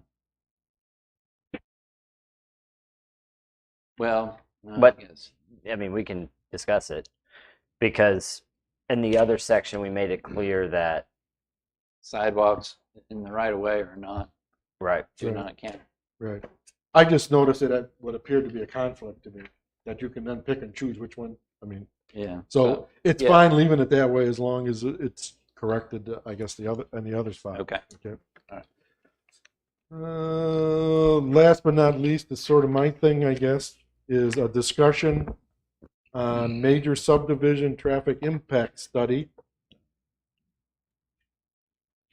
And I guess I brought this up or had it put on our agenda here was, and I did pass around some notes. So I'll just kind of talk through that. First, town of Sunset Beach here, a little background history. So in the August 6, 2023 UDO update, which I think 3 out of 4 here were involved in, we included language concerning traffic impact study as Article 3.25. And we did and that was included with a stricter trigger that I'm calling triggers at 1,500 trips a day, which normally equates to 150 trips per hour AM and PM peak. And I have found in my research this is a highly technical area of study. And I'm learning as I go along because you have the trips per day and then you have the AM and PM peak hours. that trigger a study. The NC DOT standard at the moment is 3,000 trips per day, which would then be 300 trips per hour, AM and PM peak. That article did impose an earlier timing, that submission of the traffic impact study with the application to the preliminary plat in Article E1 of that language. Now, when the council adopted the new UDO in the September 5th, 23 adoption, that section 3.25 was removed in its entirety. And I didn't do a word search on the UDO as it is right now, but I would generally say right now the UDO is silent on traffic impact. I was going to do that last night and I got tired. And I didn't do a word search through the whole UDO to see if traffic is mentioned anywhere else. It's only 47 times. Is it? But right. So yeah, I'm assuming you would correct me on that. But so we can, I guess on that, Wes, you could tell what the way I read it now, we're not addressing it at all, other than saying whatever NC DOT asks for is fine with us. Is that the synopsis of it? That's correct, and that's largely a result of some of my concerns, and I am not the policymaker, but and staff's concerns and our discussions with the council about the ability, what function is the town and how are we administering that study? How are we overseeing the implementation of any required infrastructure, and a host of those other items if we are going to have a more restrictive requirement where NCDOT is not going to be involved. And we had a discussion about, does then the town need to make sure that they've got an engineer on staff, et cetera, these hosts of things. And also across the region, one of the things that's been really complicated is where local governments have their own traffic study. There becomes a debate among the boards about the veracity of that report and who is to approve it, because inevitably citizens feel as though it is not sufficient, and that creates a whole administrative problem. So, in any case, those are a couple of things. So my next point was talking about what Brunswick County has been up to recently. Yep. And I met with Randy Thompson, with Peter Larkin, to see what they were up to, and through some gyrations at their April 1st Brunswick County Commissioners meeting, they unanimously approved a new requirement that developers complete a traffic impact analysis earlier. And apparently their rule, the way I read it, mandates that projects anticipate to generate more than 200 peak hour trips be approved by the North Carolina Department of Transportation prior to, in this case, Brunswick County Planning Board approval. And those, of course, then those 200 peak hour trips also relates to 2,000 daily trips. We keep going back and forth on these numbers. And if I may, that is a provision or requirement that they have been pursuing over the better half of the last 5 years on and off. They nearly had put it in place and then backed off. Right. And part of it is just to kind of slow down the velocity of development approvals that are coming in the door. Yeah, I would agree, but also certainly traffic is more and more of a problem. So yes, so they both are kind of tied together, right? Because you get they especially have a multitude of large projects, and you at some point when these projects are complete, there's a lot more traffic hitting at the same time. So like in my discussion with Randy, they looked at it both ways. Yep. To pause a little bit, but also realizing that the traffic impact, it has sort of a cumulative effect that maybe they're not looking at, which is why they wanted to do that. And what I found kind of interesting in that is they claim that their TIS needs to be completed when there's more than 100 peak hour trips per day. That has always been their rule. And basically their rule, they say, is in effect now because the commissioners passed it, but the staff was to present them with a text amendment for the previous later meeting. So I don't know. I have not read their text yet.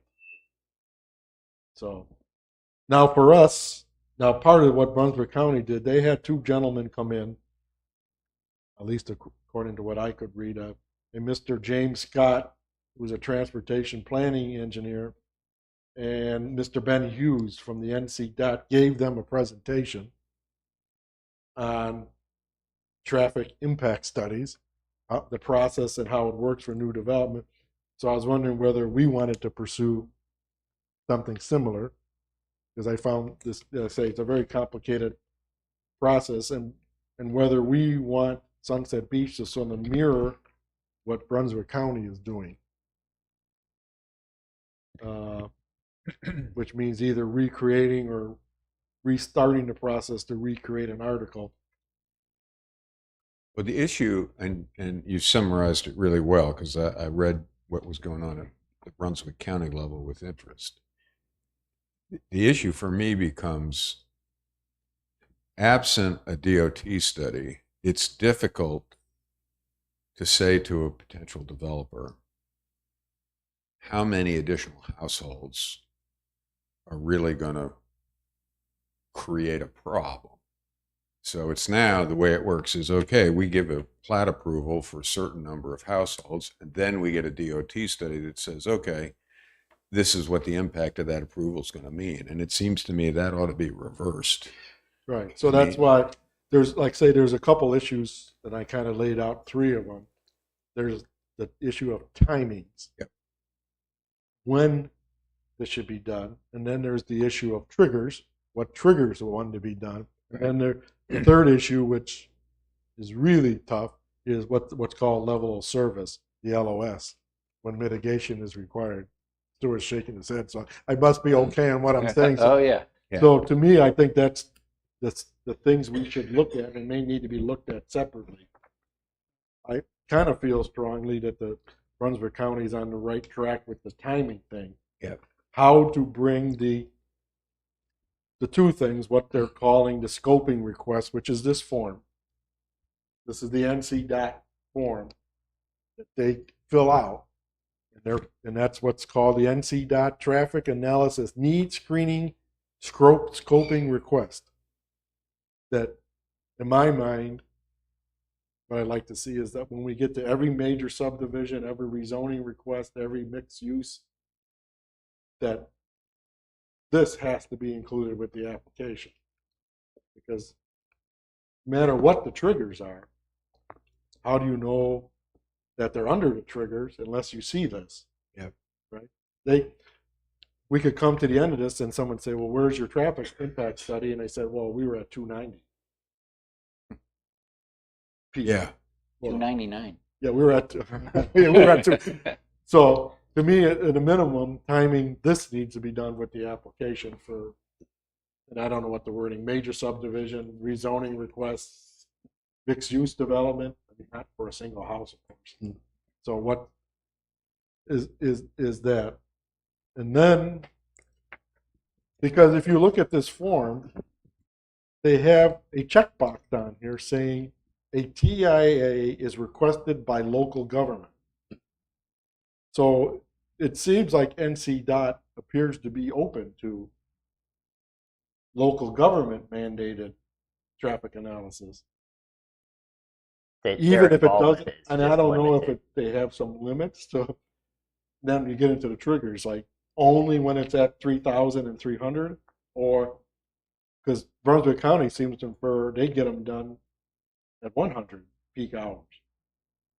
Again, this is a really complicated, and I don't want to run on for and even there's other check boxes here relating to municipal TIA thresholds. So looking at this form, and maybe that's why we need to get Mr. Ben Hughes to do a presentation, is let's just say, for example, we stick to our 1,500, 150 that we tried to put through. If we did that, with NC, when our developer fills one of these out and gives one to NC dot at the 150 level, they would just go ahead and do it. Do the traffic impact study and all the mitigation stuff because it met the dismissal requirement or not. Or do you say, no, we don't do it?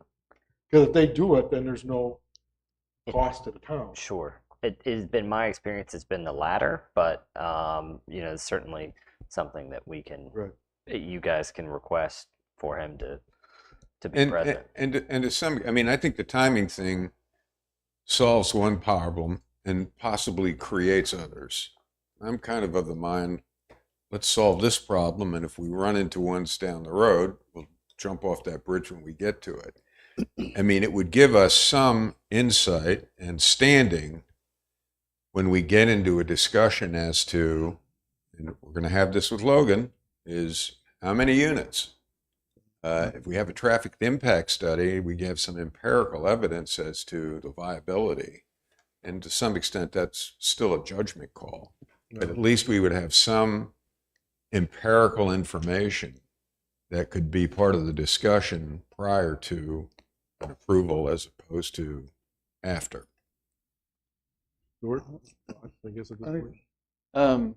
Well, I agree. I think it should be, the timing should be earlier before it gets to planning board. I mean, in my 30 plus years of experience, I've never submitted a project that didn't have a TIA submitted during the approval process, not after. And it was always part of the negotiations when I never did them because we hired traffic guys to do it. But it was part of the negotiations with the municipality. It would come back and say, you need to do this and this and this.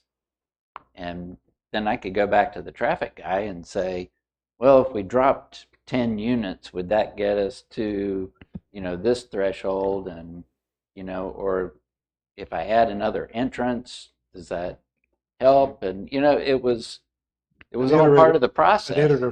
So I guess, again, in my mind, we address the timings first. What is it, Jerry? I'll let you speak. I see. My pleasure. My pleasure, obviously, is to have it done prior to. Right. So maybe the first, again, how do you eat an elephant one bite at a time? And this appears to be an elephant. That we work on addressing the timings first. Yep. So that we get the information up front before planning board or TRC. In my mind, it should all be available for the technical review committee to look at. Yeah. And then it comes to us. The public comment always has been here for those 2 days. What about the traffic? What about the traffic? So I urge the board to make it a prerequisite. So maybe the first bite, and again, the first bite would be pull the timings forward, that the scoping or screening analysis must be submitted. And of course, then if they hit the trigger, they got to submit the full report for TRC. To be considered a complete application. Right, to be considered. Now, whether that, we need to write language of that, start working on 3.25 again, or can we just add it to the appendix table? An appendix, what do we call that? What's the appendix? Yep. Where all the requirements of the application are. I thought I wrote it down here. Sure. I mean, I would think that, this will be required, a decent amount of text in the ordinance, similar to what was in there prior. Because remember, this is kind of be, reaching out perhaps to NCDOT, because I guess we are in GSATs, so they would probably have to have one of their engineers come and they would coordinate this. Got it. Right. But now for the town, obviously, the council's concern on burden and cost. Certainly, right now is a problem. Like I spoke to you yesterday. I did speak to the town of Stallings up on the way to Charlotte. Right. Their chief engineer there, and I have their TIA code here, and I like theirs because you can get it online for Stallings, North Carolina. is how they had a way of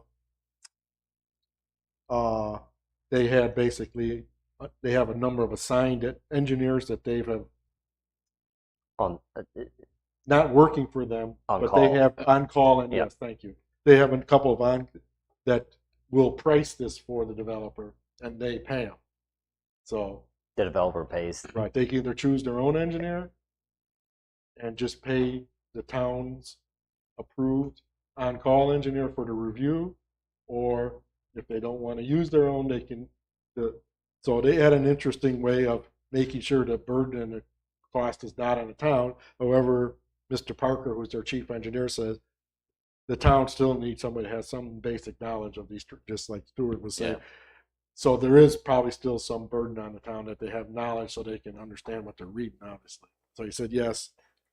And in his case, he was not a traffic engineer, but he had background in it, so he could read the stuff and understood what was going on. So, but basically, almost all of the cost then was on the developer, either using their on-call engineer for the full thing, or just for the final review, or using their own engineer. So, I guess this was interesting to me because if NC DOT says we don't do these things unless you hit the 3,000, not expending our resources, this would be an alternative way that if we choose a trigger less than 3,000 trips per day or 300 AM and peak hour trip, that we could have a system where the developers would have to go to so we're not there yet, but it was just if NC DOT won't do them below the 3,300 threshold, even though their form appears to look like they do.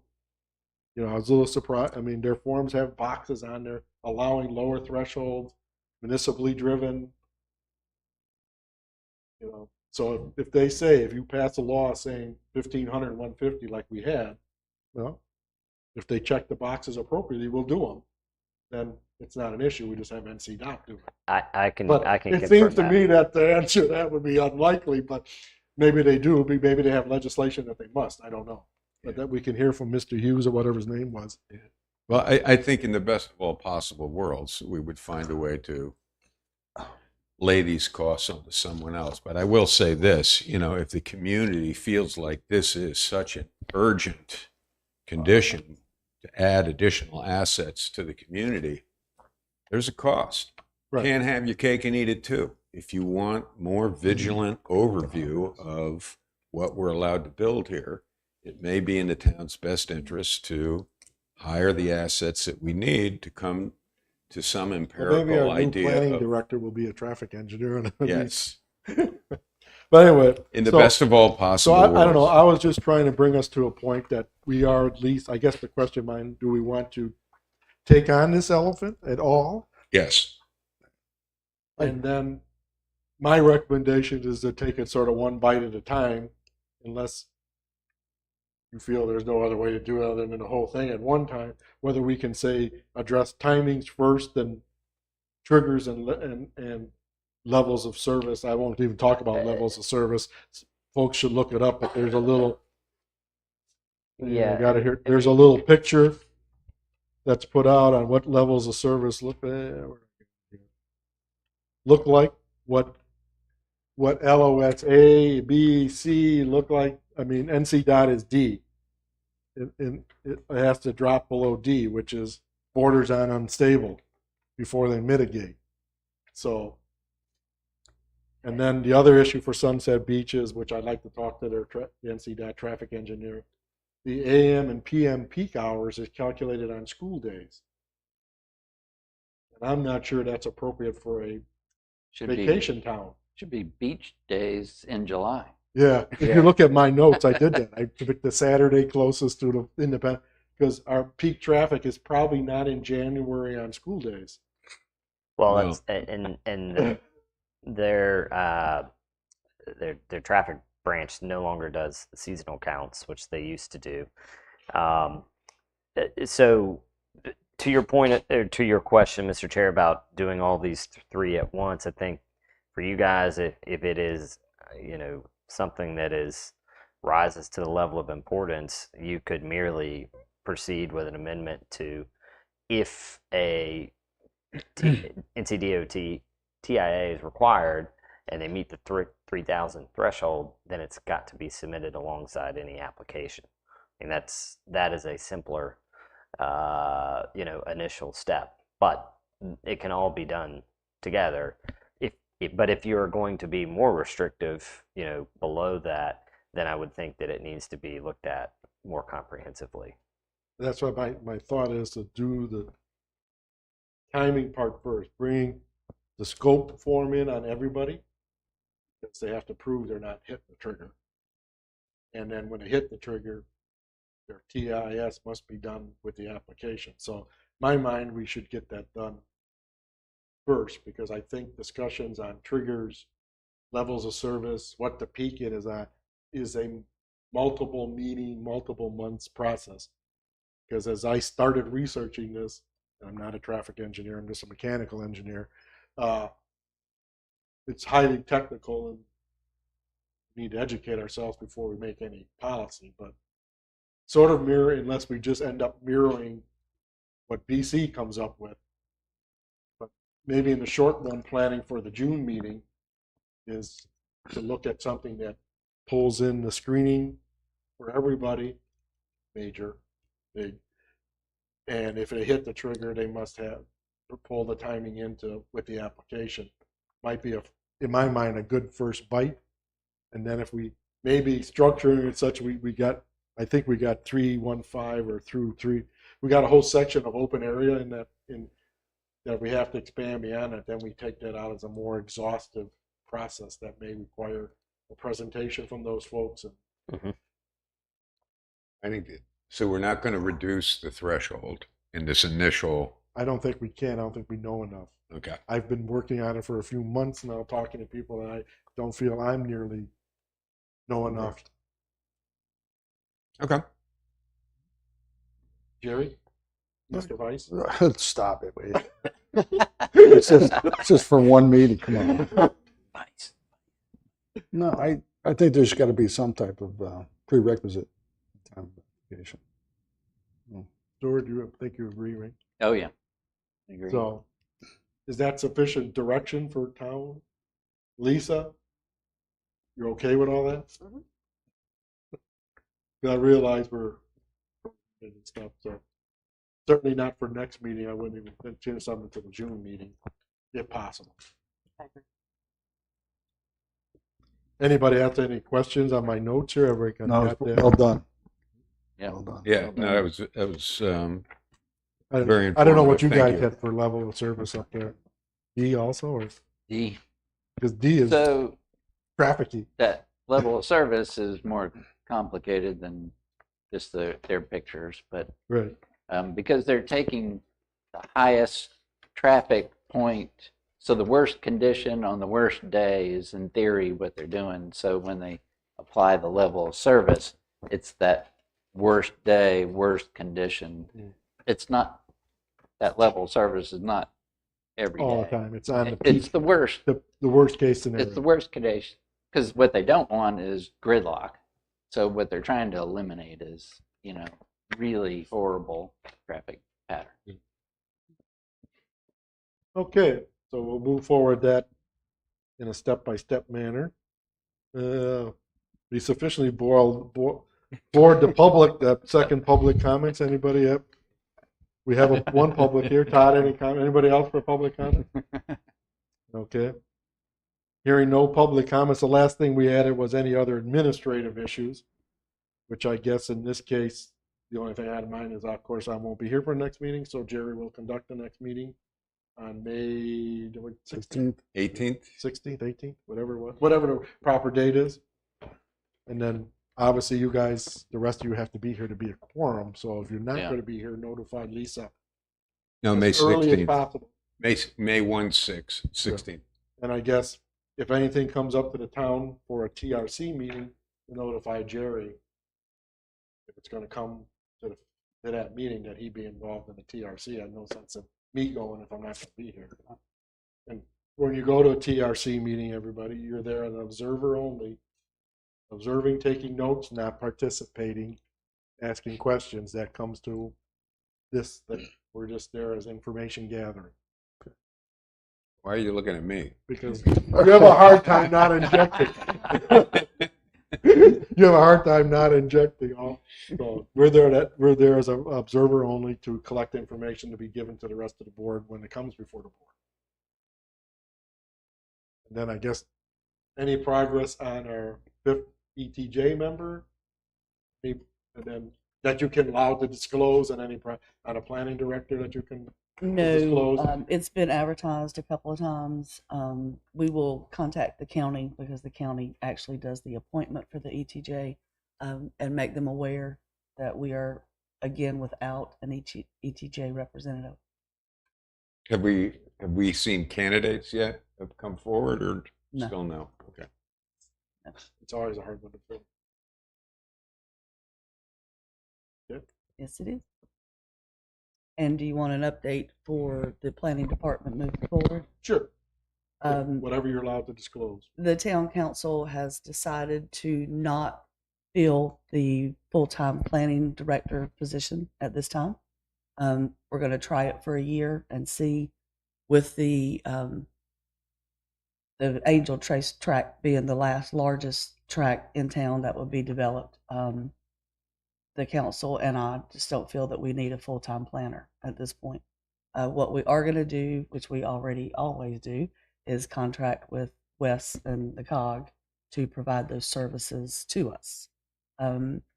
What Wes and I have talked about so far is somebody in the office 3 days a week, half days, maybe 12 hours a week, and then available by phone or email if anything should arise while that person is not here.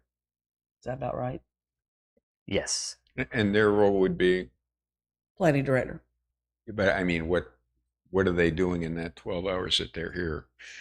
Whatever planning director work needs to be done. Okay, so they would supplement what Wes contributes, and Yes, and Lisa and I are going to talk about this after the meeting, but the first candidate that I was hoping to, that will be someone that will be through our office. I will still be available, of course, but this person will be more or less a dedicated, warm body and be able to be here with a bit more capacity. But we're trying to make sure there's a good fit. And as Lisa alluded to, if it doesn't work, if there's more capacity that's needed, then we'll revisit. And just like we've done in the past, I'll also help with outreach and trying to find that full-time person. So Okay. Thank you. Do we have a motion for adjournment, or is there any other questions? Then I so move. Second. all in favor? Aye. Aye. Aye. We're adjourned. Thanks, everybody.